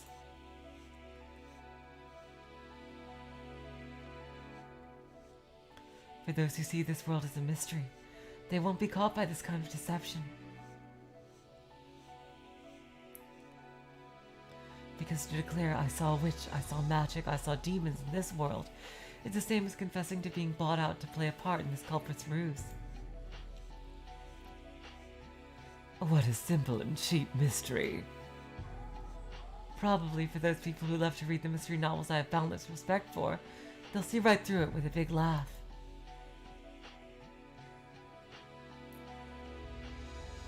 To witness demons, even when the great brazen display of fantasy is proof, is to mystery the height of satire. You will no doubt get laughs, though even if I think so, about 1 in 1,000 people might seriously believe that a witch summoned a demon. Only for that rare person can my world of fantasy be sufficient. Excuse the digression. So anyway, I will confuse the foregoing matter using the meta-world, decorating it with the preface of an incomprehensible incident. The target of the upcoming second Twilight will be Shannon. I'll have it so that the women will go up to the guest house's second floor, while Krauss and the servant men fortify the first floor. And so, Shannon and George can be together. George will probably attend to the frightened Shannon. These two close ones will be the target of the second Twilight.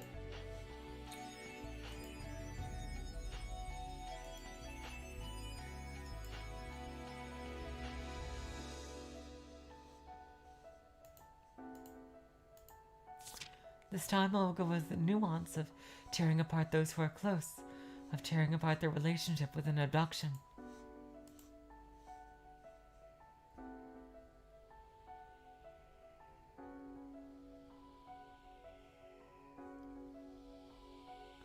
After going to the servants' room on the first floor, Shannon will head to the bathroom. Naturally, George will come too. But of course he can't go inside the girls' bathroom. He'll wait at the entrance. This is not a single-person bathroom, but a bathroom made for use in the guest house, designed large enough for several people to use at once.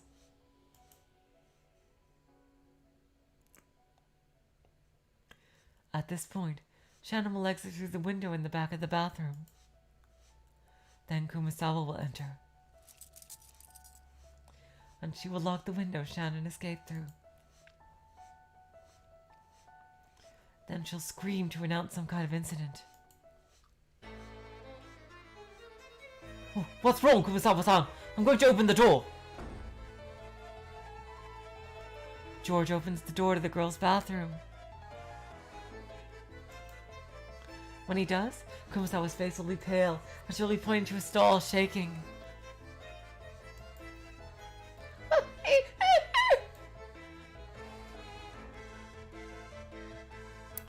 What happened? Shannon! Shannon! Shannon went into the girls' bathroom before Kumasawa. Kumasawa's scream had conveyed only that something strange had happened to Shannon.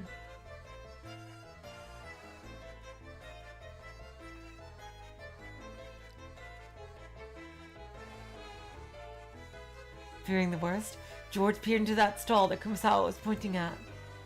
There was pasted thickly in red. A creepy magic circle drawn on the wall in blood-like paint. What is this? Shannon! Where's Shannon?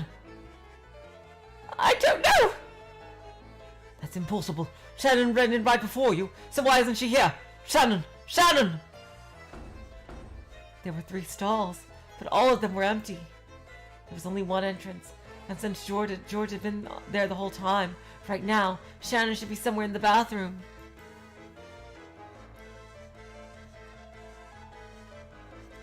It's hard for George to imagine, but she could have left through the window in the back.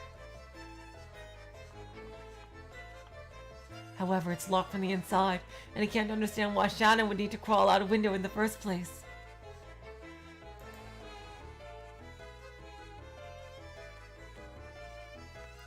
It makes no sense. This couldn't happen. Shannon suddenly disappeared and was exchanged for a creepy magic circle. George Summer, there's one of the head's envelopes. On the toilet in the stall with the magic circle, there was a mysterious envelope, just like the last tauntful envelope from the witch. It can't be. This is... George picked up the envelope and violently tore it open. Seeing only a single short sentence, as if assaulted by a wave of dizziness, George staggered into a wall, collapsing against it. On the second twilight, tear about the 2 are all close.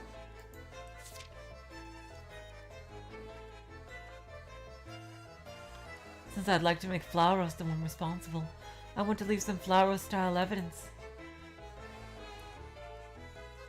Something like having the stall be hideously burned, or having traces of an explosion from inside it.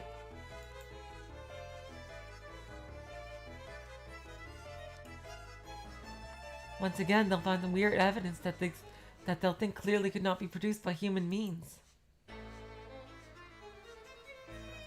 Regarding this, we could all be prepared with leisure before the incident. The only problem is the possibility that one of the women would come into the bathroom beforehand. For that, the day before the incident, the bathroom on the first floor of the guest house could be out of order. So it would be necessary to use instead of the bathrooms in the various bedrooms.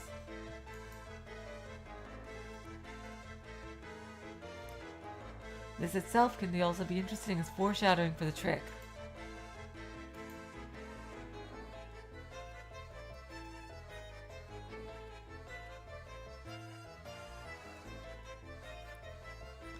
Or if the flashy decorations were something that couldn't be noticed from the outside. Having the stall's door closed would be all that's needed to keep guests from seeing them. Then later, thinking back, they can realize that no one was supposed to be in the stall during that time, and that the door was closed. So then who closed that door, if the reason for no one was supposed to be there? They should be able to figure out that the magic circle was prepared beforehand. I hope to have a lot of fun debating the second Twilight. It shouldn't be hard to suspect Shannon and Kumasawa here. We'll have a scenario where Natsuki comes to this conclusion and accuses the servants. This is a mystery novel gimmick. I'll use the reader's expectations that the reasoning coming from other characters is usually wrong against them. By having Natsuki say something is right, it'll cause him to think it must not be so. It's a confusion technique. Oh my god. That works so well in like so many of the episodes where the characters come to the right conclusion right away and you don't believe them because of the way they're acting and the way everyone else is reacting to them and the general flow of the story. So after that, Natsuki and Krauss will level suspicion at the servants.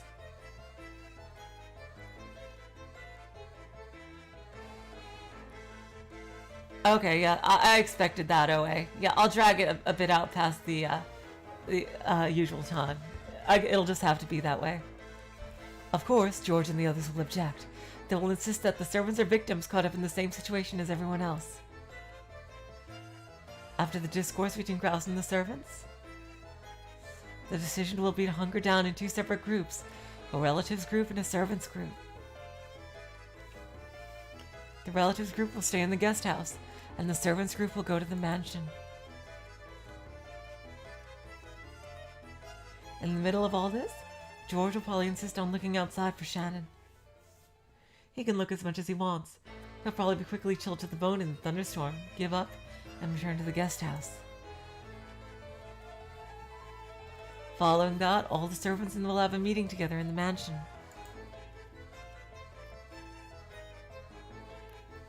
There are, James, and that's incredible. Oh, hello, Pavement. Welcome to the stream.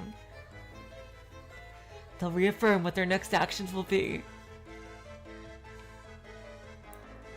The 4th, 5th, 6th, 7th, and 8th Twilights will be a closed room chain. Oh, just like episode 3. The feature of closed room chains is that the corpses will be found in a chosen order. As long as the first closed room is on the first floor, and the others on the second floor or higher, or places outside the mansion, I can control the flow of their investigation.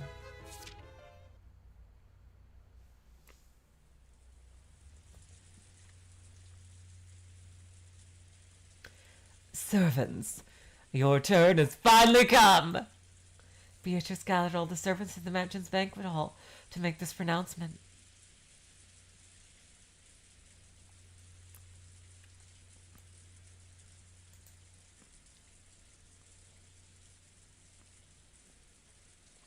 Genji, Shannon, and Canon's expressions were calm, but Kumasawa and Gota's weren't.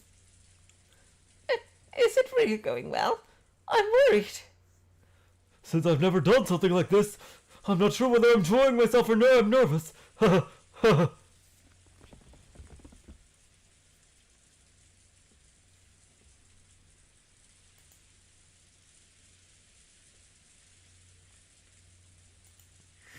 She probably did, Void Dweller.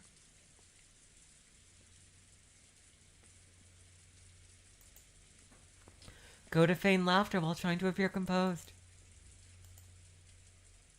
They don't know. They don't even know that Eva and the others are really dead. This is Beatrice's deception, made possible by her discovery of the gold. They believe the 5 victims were also paid off, and they're just playing dead. Excluding exceptions like Genji, most oh, there's a typo here. Bribees are easier to manage if they aren't informed that they're involved with murder. It's case by case, though.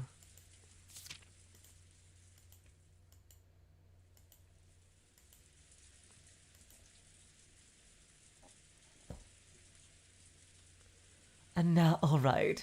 Now everyone move to your respective rooms. Playing dead can be surprisingly tiring, you know.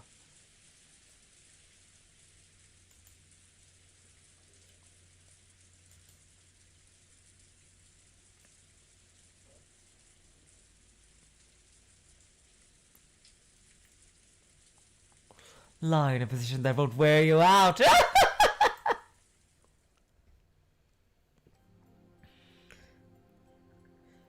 Oh, I see, OA. I see. It means a person who is bribed. I've never quite heard that term before, although it makes total sense now that I think about it.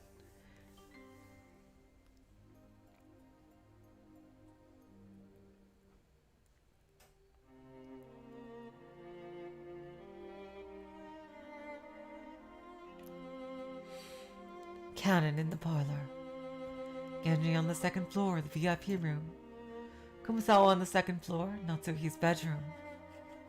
Gota on the third floor, waiting room. Shannon in the chapel. They all go to their respective murder scenes and do their makeup. From the 4th Twilight on, they are all gouge and kill. They're all to be gouged with some 7 stakes of purgatory. Everybody attends to their separate tasks in their separate rooms. Genji is composed. So are Shannon and Canon. Gota is nervous that his faking will be found out. Kumasawa is over that and starting to look forward to putting on the show. I've played a lot of pranks, but this is the biggest one I've ever done. Oh my god, Kumasawa. Kumasawa was chuckling in Natsuhi's room. Is everything ready, Kumasawa? Oh, Beatrice-sama. As a servant, it just doesn't feel right to lie on Madam's bed. Lies. I know that while making it, you've always wanted to jump on it once or twice. That is what Beatrice would say. Okay, time to start the makeup. Lie down. All right. Kumasawa takes off his shoes and starts to get on the bed. Hey, does the corpse go off and take off her shoes? You should keep them on. To get on Madam's bed while wearing shoes feels like something I really shouldn't do.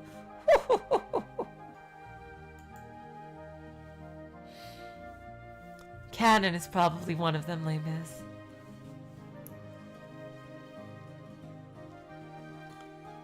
Kumasawa climbed onto the bed with her shoes on. Beato opened her makeup bag.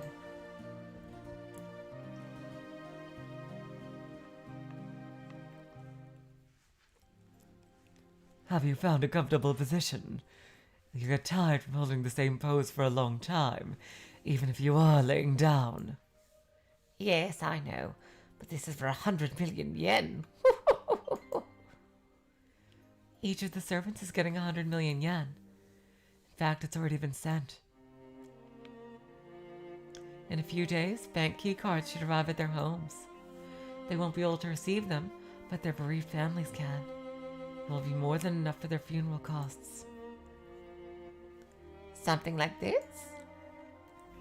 Kumasawa had been stirring restlessly, but it seemed she finally found a comfortable pose. It really looked like she had been killed. Good. That looks right.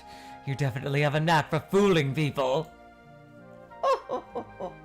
I couldn't possibly compare to Beatrice-sama and her grand show.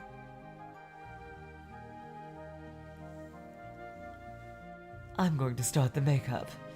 Hold still for a minute. No, actually, you're already a corpse, so don't move for an even longer while. Once Dr. Nanjo visits, I'll be able to rest, right? Right. After Nanjo does his autopsy, the room will be sealed until the police arrive. When that happens, you'll be able to rest a bit. But you'll still be a corpse. You can't make any loud noises. Yes, of course not. So I should hide this. Kumasawa hides her half-read book and bag of smoked squid under the bed sheets. Oh my god.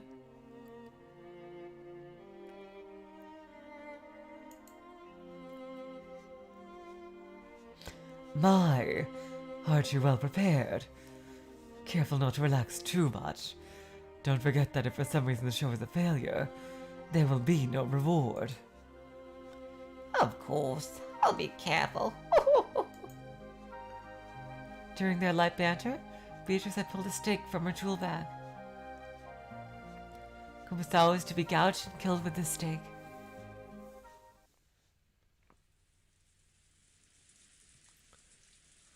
Moo. Sorry, but could you go face down? The face-up pose just isn't working. Face down, is it? I can do that, but I think it might be hard to breathe. Oh, I don't think that's going to be a problem. Face up I somehow easily since you're just sleeping.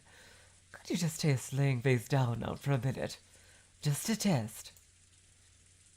Is that so? Then I'll try it.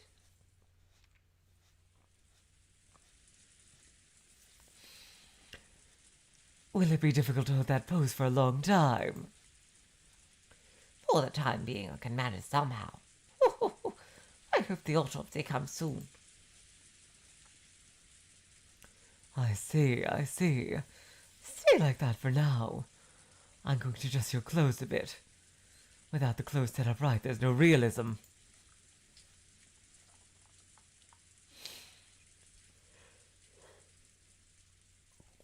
Beato takes a tool from her bag. There's a twirled-up light extension cord. Sorry, I'm adjusting them now. Stay just like that. Yes. She coiled the extension cord around Kumasawa's neck, cross-lacing it from behind. Once the leftover in each hand had gotten short, Beato flumped herself onto Kumasawa's back, straddling her. Suddenly, Kumasawa's throat tightened. Oh my god. And she could neither breathe nor scream. That extension cord wrapped around her neck was making a crackling sound from strangling her. Kumasawa looked like she was doing the flutter kick in the pool, her heavier kicks occasionally pounding the bed. And straddling on top was Beatrice, in complete silence, as if she thought Kumasawa was some kind of bug or rodent, mercilessly wringing her neck. Oh my god. The scene looked just as if a giant golden spider had captured some pitiful prey and was injecting its poison. Oh my god. She's strangling her with an extension cord.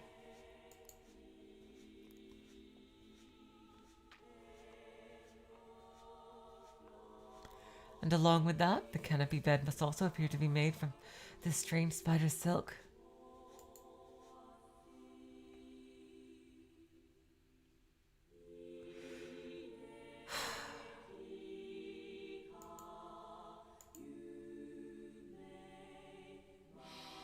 This web would sometimes suddenly quiver from Kumasawa's feeble resistance.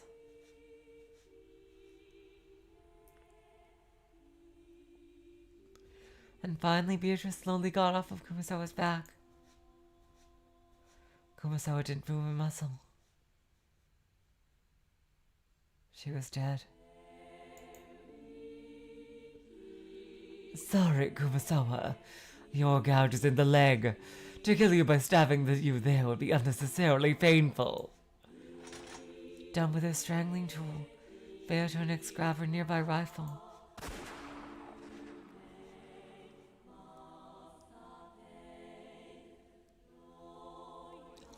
And then, aiming at Kumasawa's calf, she pulled the trigger.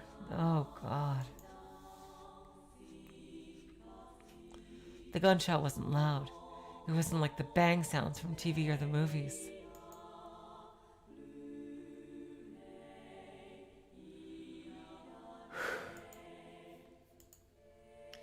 At most, it was as loud as uncorking a champagne bottle. That was just... ugh.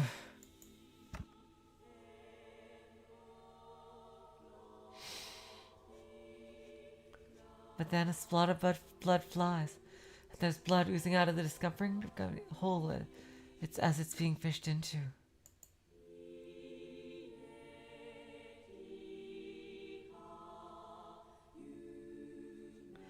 This time she was digging into it, the tweezers in hand. She picked out the bullet that was just shot into the calf.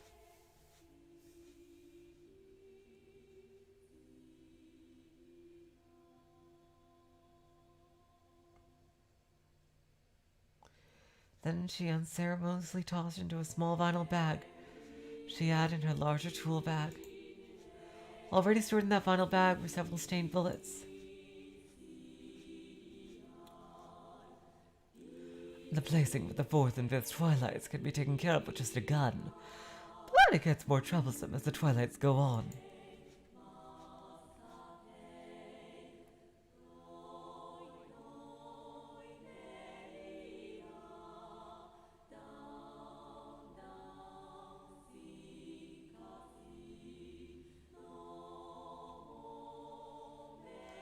So if the large goat isn't killed on the 4th or 5th twilight, it will lead to problems.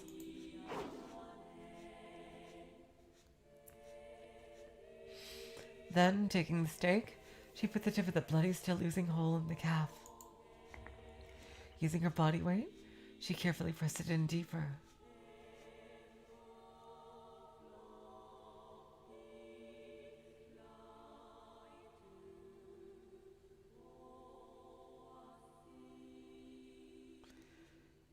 Using her body weight, she carefully pressed it in deeper. When she let up, the stake was cleanly plunged into the calf. She was still worried a bit that it might fall out before it's discovered, but it should be still enough to sustain the idea of sacrifices being gouged with snakes.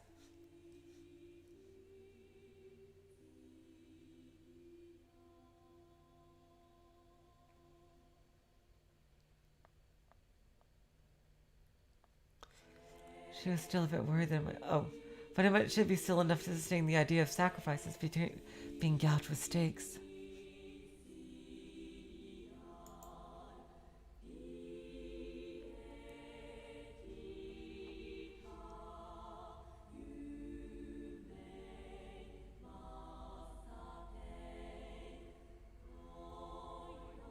And now, Kufusawa, Kuta, and Genji had been killed. As for Canon, who will be the first discovered, he can't die yet because he still has work to do. He will take his time drawing magic circles on the doors of all the crime scenes.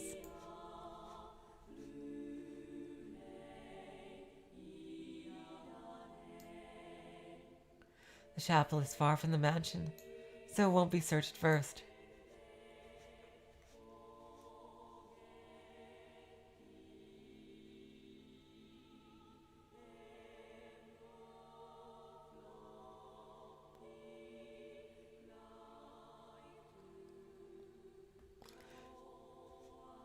The chapel is far from the mansion, so it won't be searched first.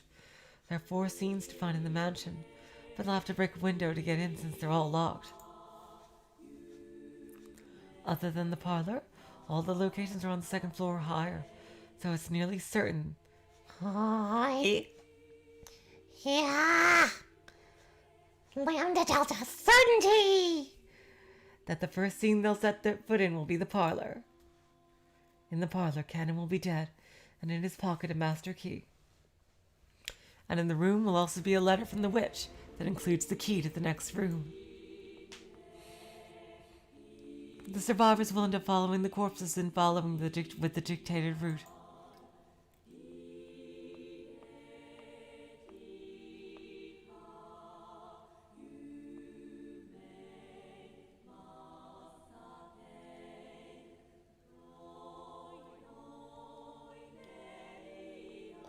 Under the pretense of preserving the room to hand over the police, the crime scenes will be insulated from possible investigation. Natsuhi will restrain the children, and Dr. Nanjo and Krauss will be the only ones who go near the corpses.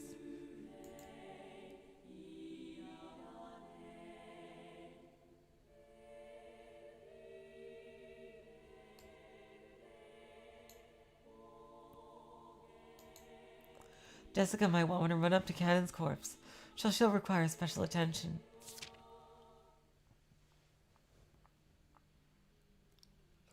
Canon cone! Canon cone! Ah!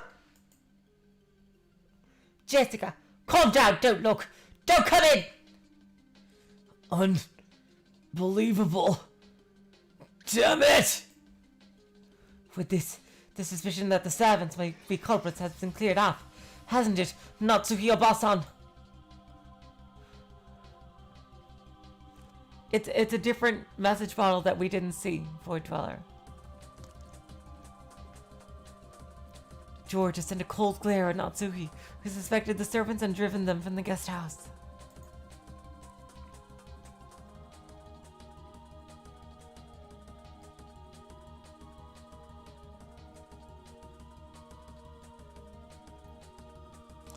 How is it, Dr. Nanjo? I can't tell the exact cause, but I can tell he's dead. One thing certain is that this isn't a fatal wound. There was an awful wound on Canon's knee, and blood-stained steak on the floor.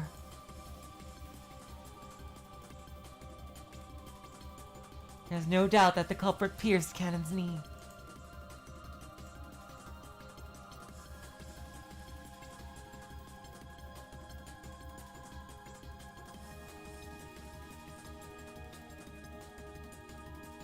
But it's hard to think that a stabbing a knee would lead to death.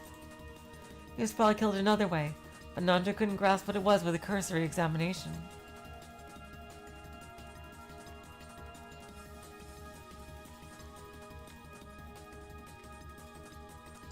Oh, don't, you can talk full spoilers for Umineko here.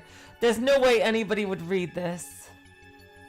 Don't spoil what I'm reading now, and don't spoil Last Note, but there's nobody any way anyone would read this before they finish the main story. In any case, we should tread lightly at the crime scene for the police. If we carelessly disturb it, it could hinder their investigation.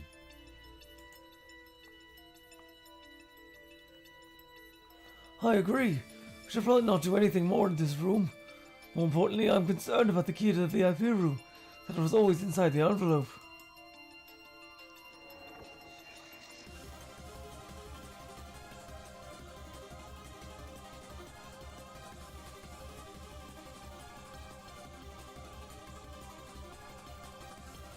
I don't want to think about it. The VIP room might also... Let's go see! What if all of this? If we haven't driven them from the guest house? Krauss hung his head and pulled at his hair.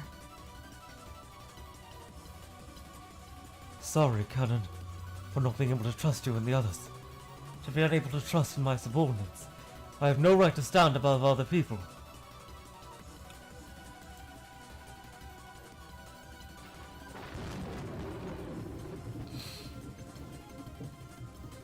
Canon coat at a stake. In the knee?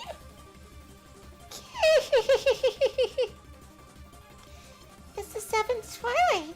Couched in Umienko. Which means, what about the fourth, fifth, and sixth twilights? Does it mean at least the other people have already been killed?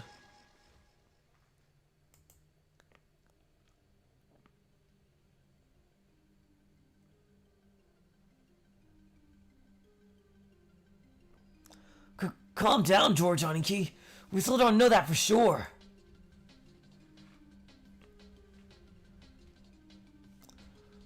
Krauss, Ji-san, let's hurry to the VIP room. Right, but just a minute. We can't leave the broken window this way. Let's close the shutter. Canon Cone! Canon Cone! Mom, can I at least see his face one last time? I understand how you feel, but we won't disturb the crime scene any further. We have to leave it as to ensure they find the culprit. So just from now on, just hope for his happiness in the next world.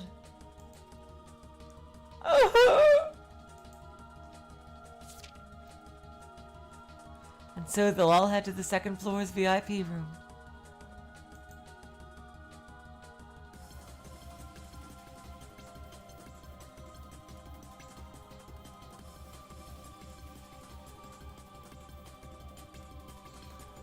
Then to Natsuhi's bedroom, then to the third floor's waiting room. Meanwhile, Canon quietly sneaked out of the parlor.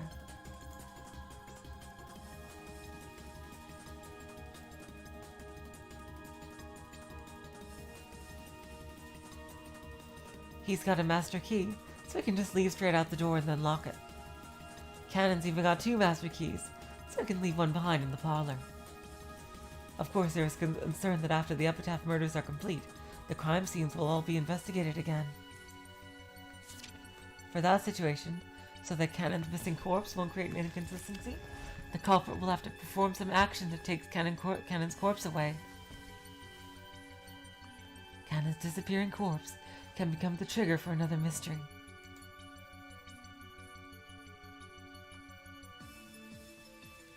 Canon headed towards the chapel and met Shannon.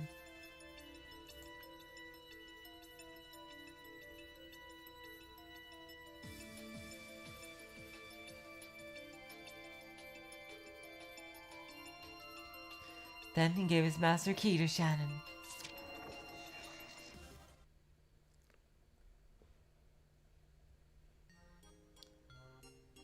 Thank you.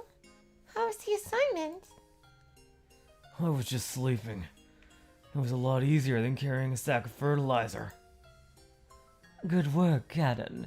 With this, your role is over.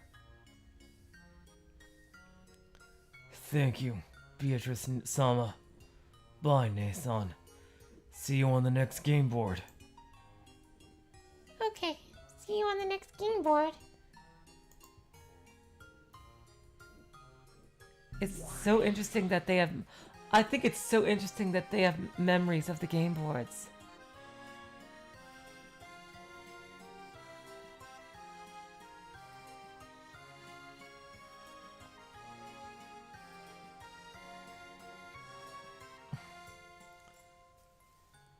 Like, seriously. Beatrice waved her cane, and then Canon's body sublimated into mist and then disappeared into her smoking pipe. Exactly, James. All right, so you were to decorate the last thing in the closed room, Jane. Yes. I shall. I will grant you the fourth twilight. It's a very merciful twilight. Thank you very much. Beatrice and Shannon entered the chapel. The gloomy, solemn chapel was engulfed in nothing but the sound of wind and rain.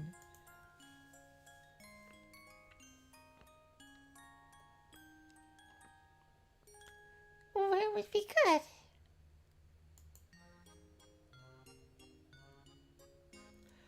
How about behind the altar? Understood.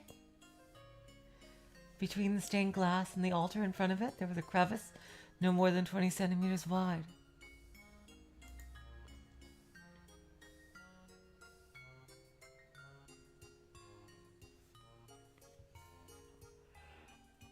Foily, you haven't finished? You shouldn't be here if you haven't finished the story. Oh God. Where are you up to? Oh no.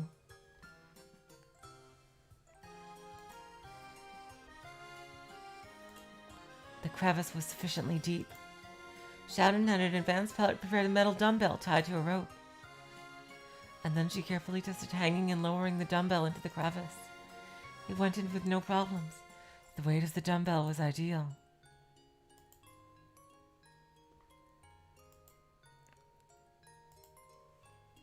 Yeah, seriously. I talk about stuff in this recent series of streams about the ending. Oh God. Don't look at this stream if you haven't finished the story.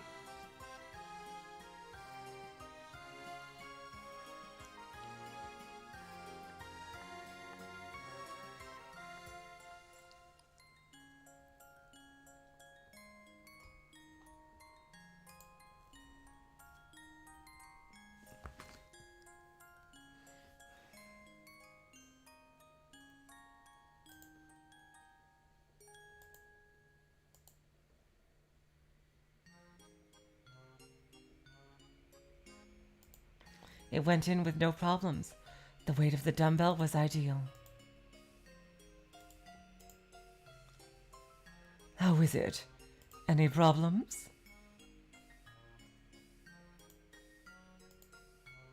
No, it's fine. There are no problems. Then let's start the steak makeup. It's pretty hard to stain a steak with real blood after all.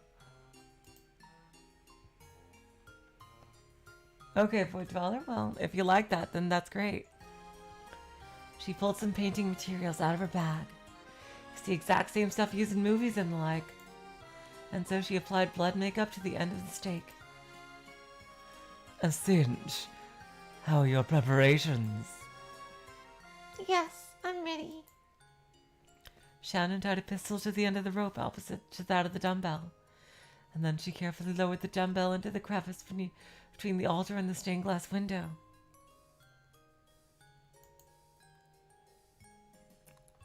The middle of the rope was caught against the corner of the altar. Since the dumbbell was heavier than the pistol, as soon as she lets go, everything, gun and all, will be pulled into the crevice. Doesn't it look like it'll fall in?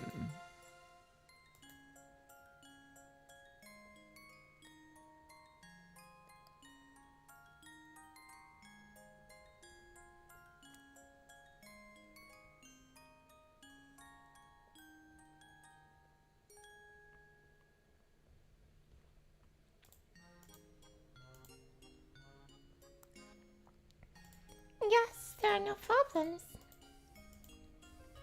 Good. This is really interesting when you consider what's going on. Like, she's just talking to another personality inside herself. I just find it so incredibly amazing that Beatrice was the original personality. Shannon hands the pistol tied to the rope to Beato. And Beato hands Shannon the fake bloodied steak. Shannon gently presses the stake against her own forehead. Beato also puts the pistol to Shannon's forehead, aligning it with the stake. You have no regrets. None. It is all as Beatrice Sama wills. It's too bad. If someone had solved the mystery of the epitaph, you would have finished alive. There's no way such an incomprehensible mystery could be solved. From the beginning, it was about without any hope for success. Yet I still bet, because if the miracle were granted, it would truly be magic. In this world of toxin-filled humans, there is no magic nor miracles. Beatrice Sama, as the one true witch, you are the only existence that can bring magic to this world. My God, this is depressing. That's right. I am the Golden Witch Beatrice. Rest in peace. The next time you awaken, it will be in the Golden Land.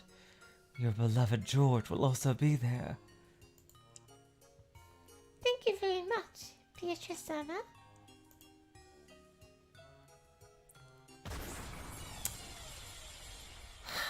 It was a weak sound, but inside the chapel where only wind and rain could be heard, there was a faint echo.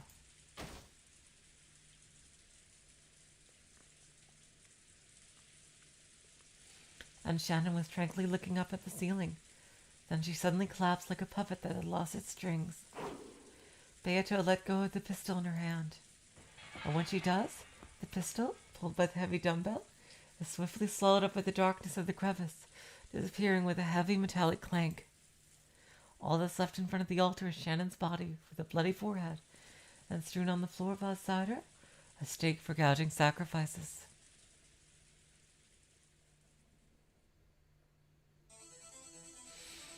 Indeed. This way it looks as though the stake came out of her forehead when she fell.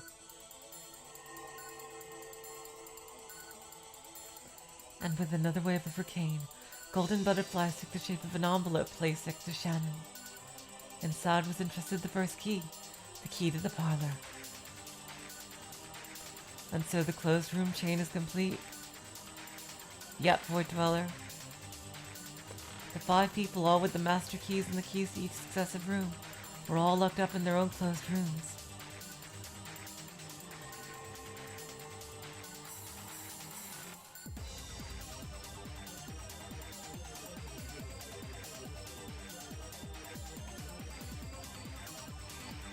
With another wave of her cane, she left a letter inside the envelope.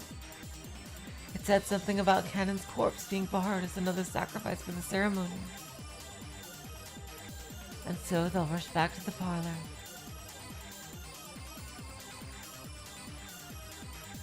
But at that time, the parlor will have long been completely empty. They'll never be able to see the face of Canon's corpse again.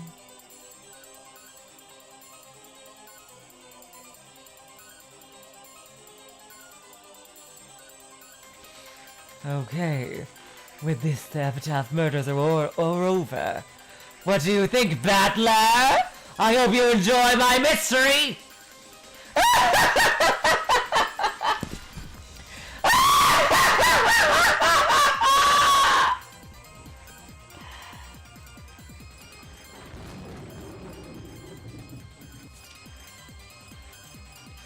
For the story concerning the disappearance of Canon's body, I'll attribute it to the already summoned Floros. Even after Canon's death, his soul will battle against Beatrice and Floros. But it will be all useless. He'll lose, and what's more, his corpse will be swallowed up by Floros. Something like that. And with that, this game's epitaph serial murder incident comes to a close. All that's left is to rewrite it into a fantasy story, with Floros as the culprit. I always wonder...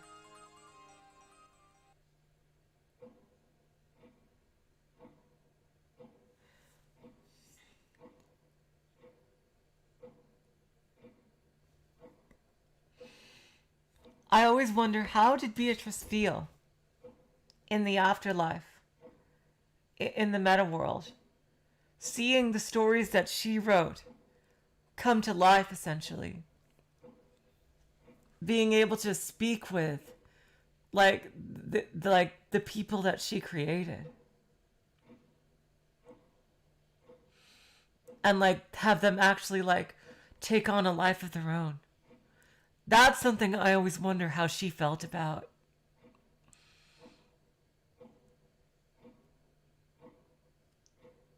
Oh, I was in charge of modding the script.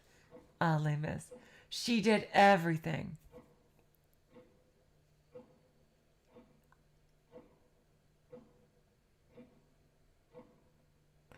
That's something I always wondered, like, how did Beatrice feel just seeing her stories brought to life in a way only the meta world could, and watching them alongside Battler? She must have had some kind of good time during that, at least, in some fashion, even though she called it a hell at some points. I believe that she might have truly had some kind of enjoyment, some kind of solace in having discussions about mysteries with Battler during those times.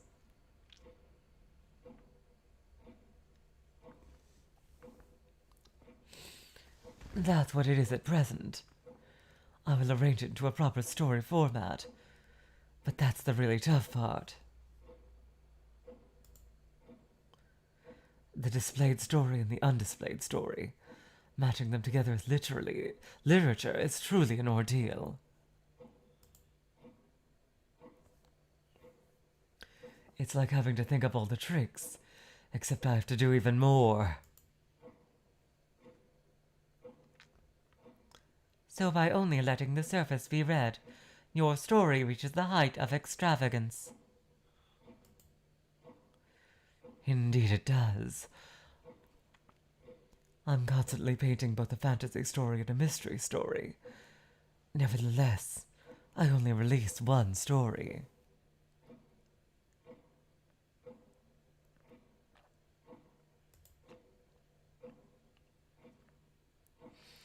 It's like the extravagance of cutting out just a little bit of the best part of a cow and cooking it and throwing out all the rest.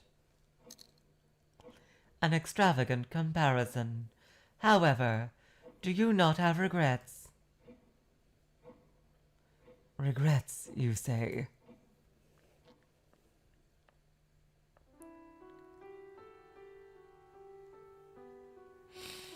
I guess he kind of half died with her, James. Like, his soul kind of split in two.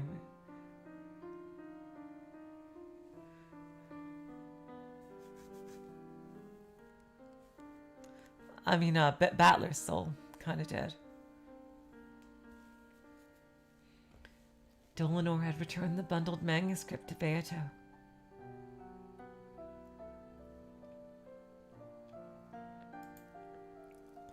Beato had replied back as she was arranging it on the desk.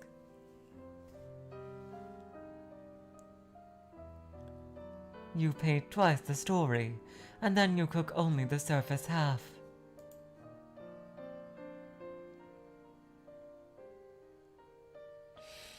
I want to see Battler and Beatrice in Sakonia.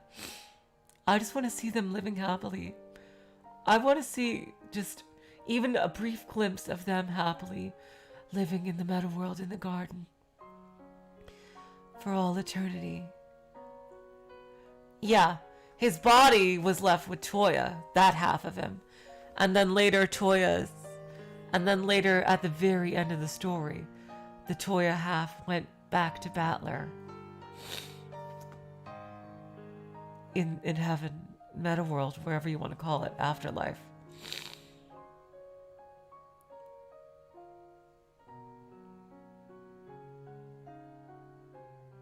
I just say Sakonia. I'm too used to saying Sakonia. It's very difficult for me to pronounce a C as a K in the beginning. Especially when it follows a vowel, When a vowel is after a C, I can't do that.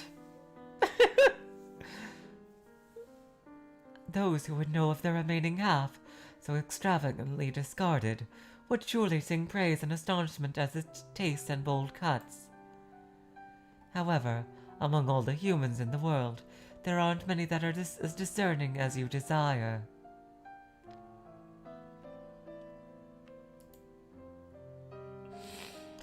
Sometimes there are such fellows. You wrote that it was for 1 in 1,000 people, but I think it's the opposite. Although you want all the other people beyond that 1 in 1,000 to truly read your story, there is no doubt they won't be able to grasp the half that is stripped down and buried away. But isn't that just fine? It's extravagant literature, where only the surface is preserved as story. And is not casting aside all those readers beyond the 1 in 1,000 itself, so very delightfully extravagant.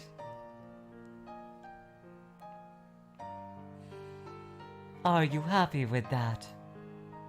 People paint stories to be read. ADV is where, for some weird reason, Ryukishi likes to put the text all over the sprites, normally. Where ADV is the normal way to read things, where the text does not cover the sprites.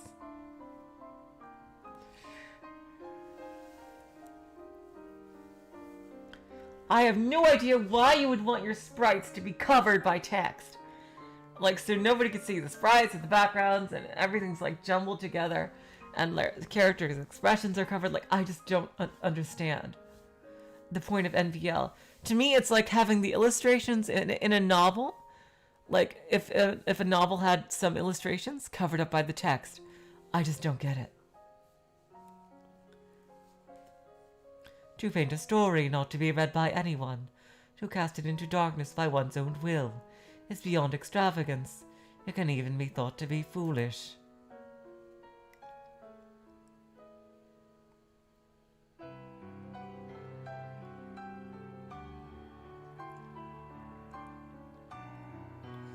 If things written so that the 9999 out of 1,000 people can understand them can be called civilization's writings, then it would be most fitting if my story, written so that only 1 in 1,000 can understand it, could be called an oddity writing. How in the fuck is NVL superior?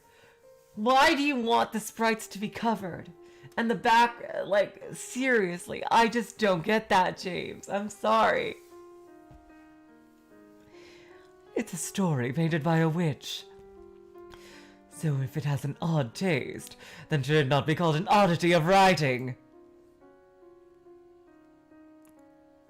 My duty is to, using the commandments, make that odd tale understandable to all people. Indeed. That's exactly why I don't want to entrust it to you. Oh my god, I just realized. This meeting is probably why Dlanor was let into the Golden Land in episode 5.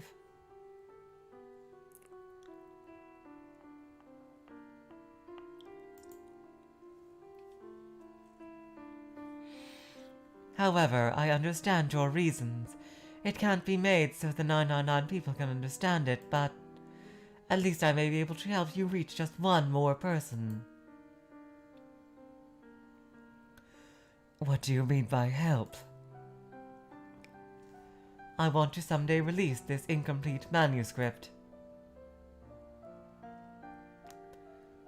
So you intend to drag out from the trash can the uncooked guts I threw away. You may not be understood by anyone. However, I cannot think that that is your true desire.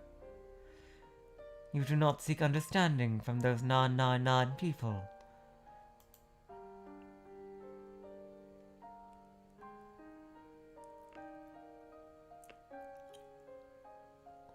However, you are still seeking understanding from one single individual.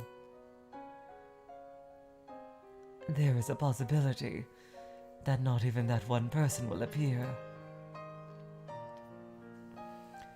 It's not just young girls in love who wish for someone to understand their inner heart. Even witches who has experienced over 1,000 years want it. The young girl tells of this using cryptic words and awaits a single prince. Yes. I too am one who has spent long years writing a very intricate story.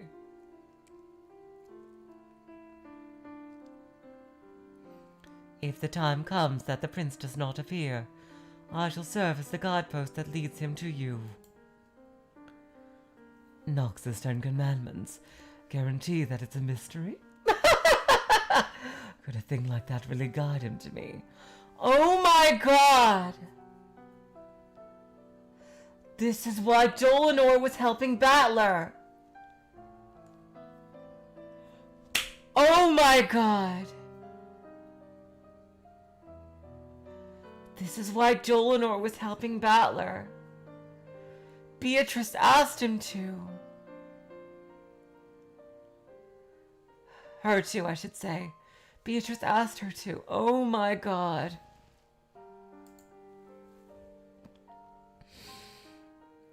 Oh my god. If it's not enough, I will release this incomplete manuscript to be the key to your world. What a disgraceful notion. Isn't it like a girl with no courage to confess having her friend do it for her? That, too, is a way love is realized.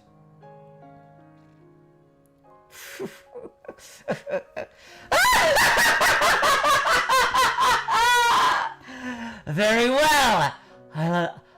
Oh, now this is definitely a typo. I shall allow you to show this manuscript! Beatrice faced this way, and leaving a trail of smoke with it, tapped the bundled manuscript with her pipe. When she did, the manuscript bundle whirled into a single cylindrical shape, and a bottle blinked into existence around it, sealing it inside. She tossed it to Dlanor.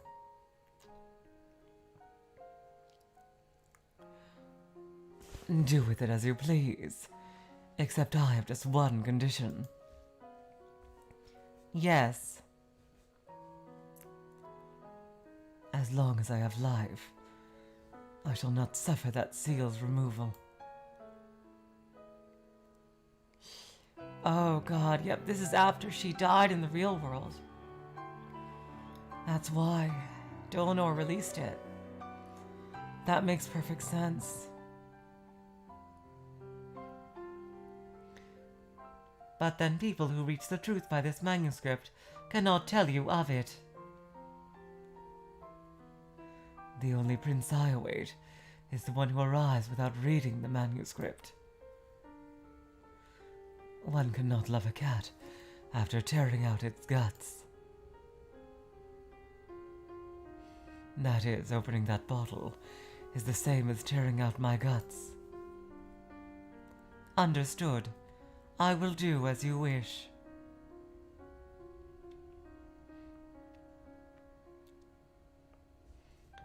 You have my heartfelt hope that this manuscript brings a visitor to your grave.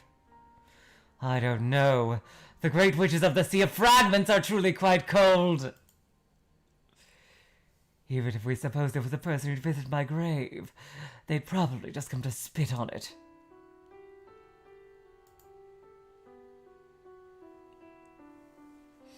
I think Dlanor pities her, Sailor Moon. By the way, welcome to the stream. If you painted a story that can be seen by those with love, then you should love those witches in turn. Because even the prince you seek will be unable to see it without love for you. Oh my god!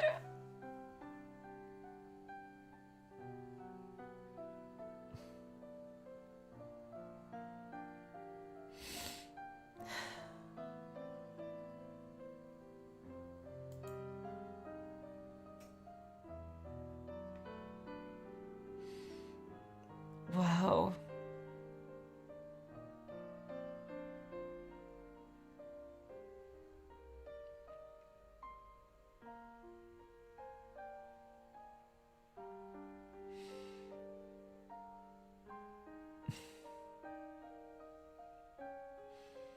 that kind of resonates a lot with me, because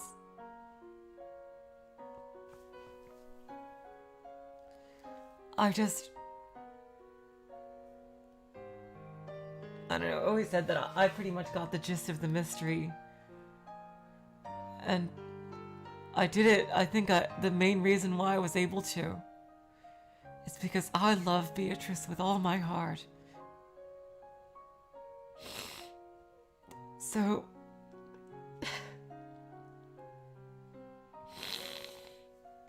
I just wanted her to be happy with Butler so much.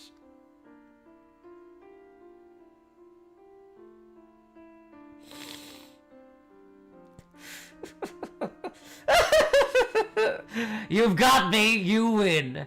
All right, take that bottle with you. I'm not going to die just yet. I still have much story writing to finish after all. Yep, this is when she was still alive and was in the middle of writing her stories. She saw Dlanor as well as Lambda. Then I shall take my leave. Oh, there's the smug Dlanor. Lady Beatrice, be well.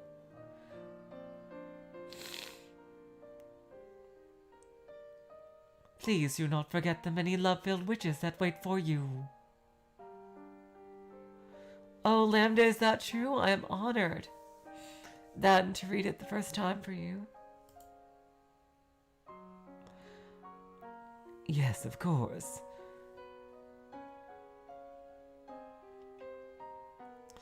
I leave it to you in your parting gift. Void Dweller, if you saw a confession of the Golden Witch, which is different from this story, then she did. Lambda was the one that came to her and gave her The power of certainty.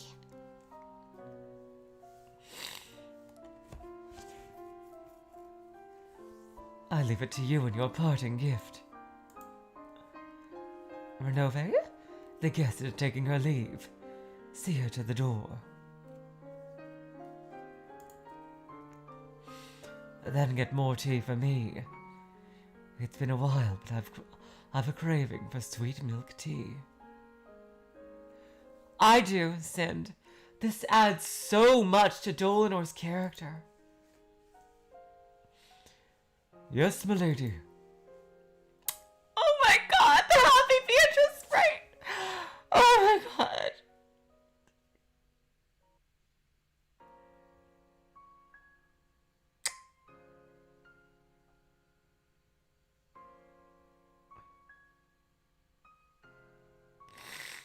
And also Memoirs of Lambda Delta from Tsubasa. It's both of those.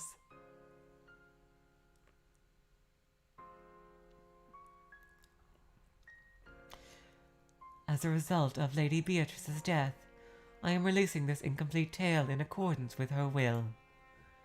In reading this work, I was reminded of her long years of sadness and couldn't hold back my oh my god! Dlanor! Dlanor. Oh wow, this is a new song for Saku. I knew it. I knew it.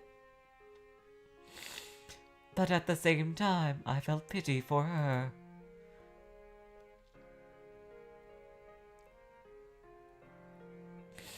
Although she was searching for someone who had love, I am sad to say that, ironically, her heart was filled with anger at those who did not. That's true. She was angry at everyone else in the mansion. Oh my god.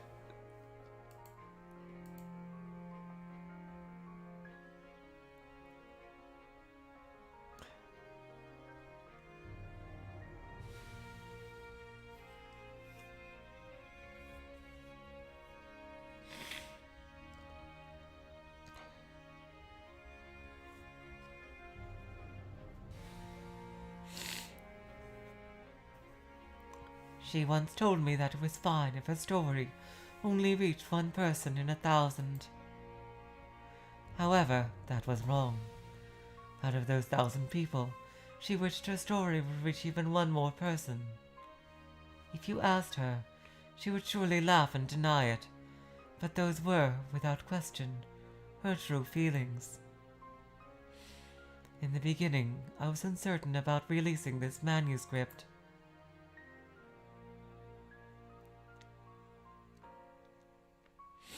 I thought that I should hide it, so as to preserve her mystery for the 1 in 1,000 savior she spoke so often about. But as I read and reread it, I began to realize that the manuscript was a message with no destination address.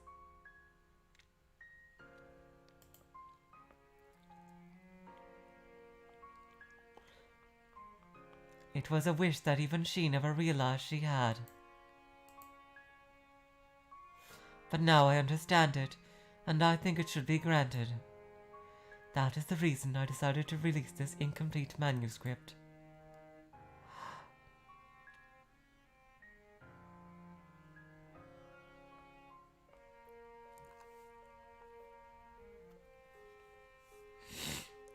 Dlanor is very conflicted. I agree, James. She has a lot of empathy. She had empathy for Erica. I think she was very hurt by Erica by the time of episode 8, in that she almost felt like Erica had manipulated her. Although, yeah, it seems like they reconciled, yeah, by the ending of episode 8. After you read this, it doesn't matter whether your feelings toward the woman named Beatrice are love or anger.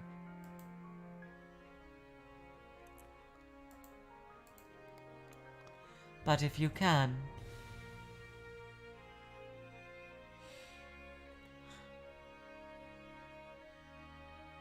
try to reach her feelings, buried in the deepest parts of this story. She said she wrote 2 stories and revealed 1. However, that was also wrong.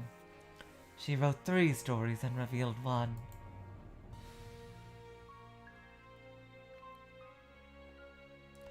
By reading this incomplete manuscript, you will know 2 of those stories. I would like you to reach the 3rd and final one with your own power. As another woman, I strongly wish that of those reading this work. Without love, it cannot be seen.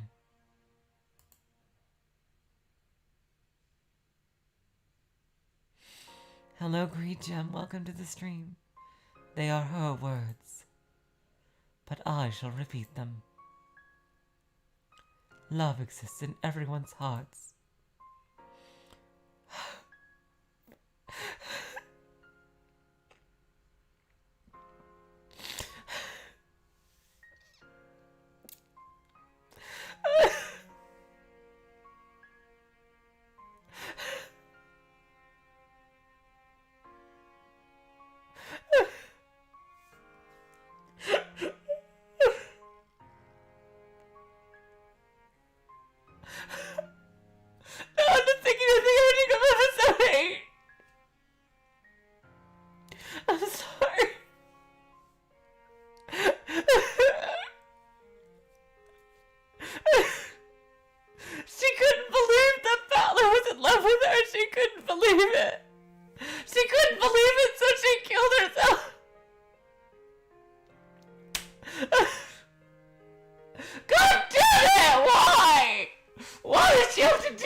I'm sorry.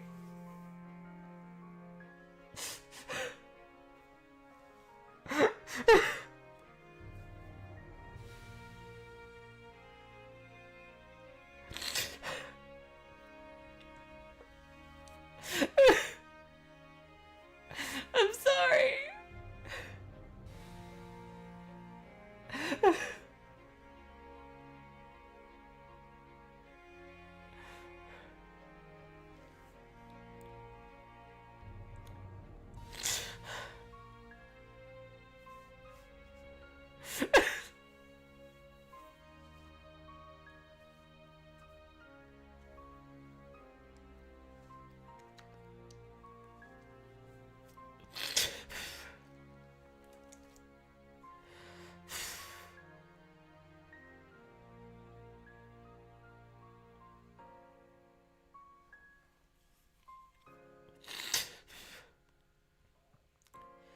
Well, Sid, I think it was bittersweet in that they were at least able to be together in the afterlife.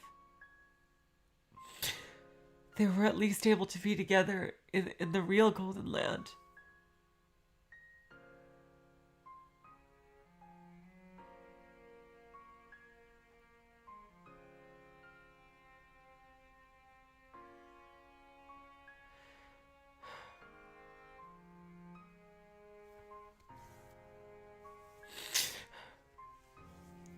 Her true tragedy was that she couldn't see it.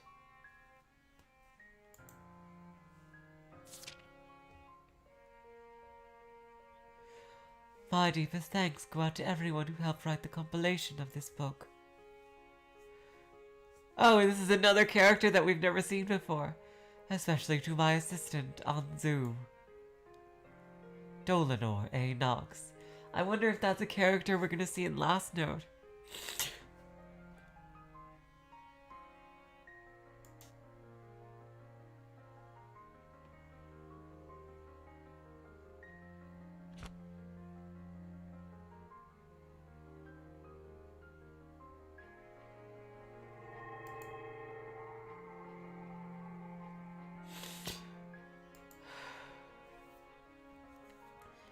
Sorry if that got a bit emotional for me. I just, thinking of the ending of episode 8 just makes me...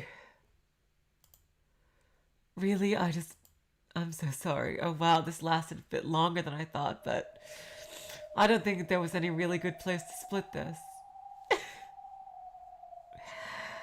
Yep, we were able to do our confession in one stream, although, yeah, it was a bit longer than I would like to go with the... yeah, almost 3 hours long, but what are you gonna do, you know?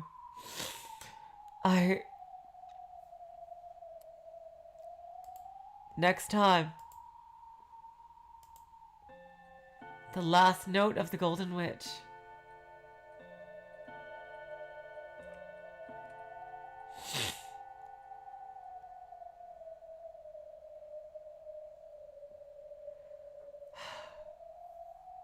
In 2 days, we start the true ending of Umineko.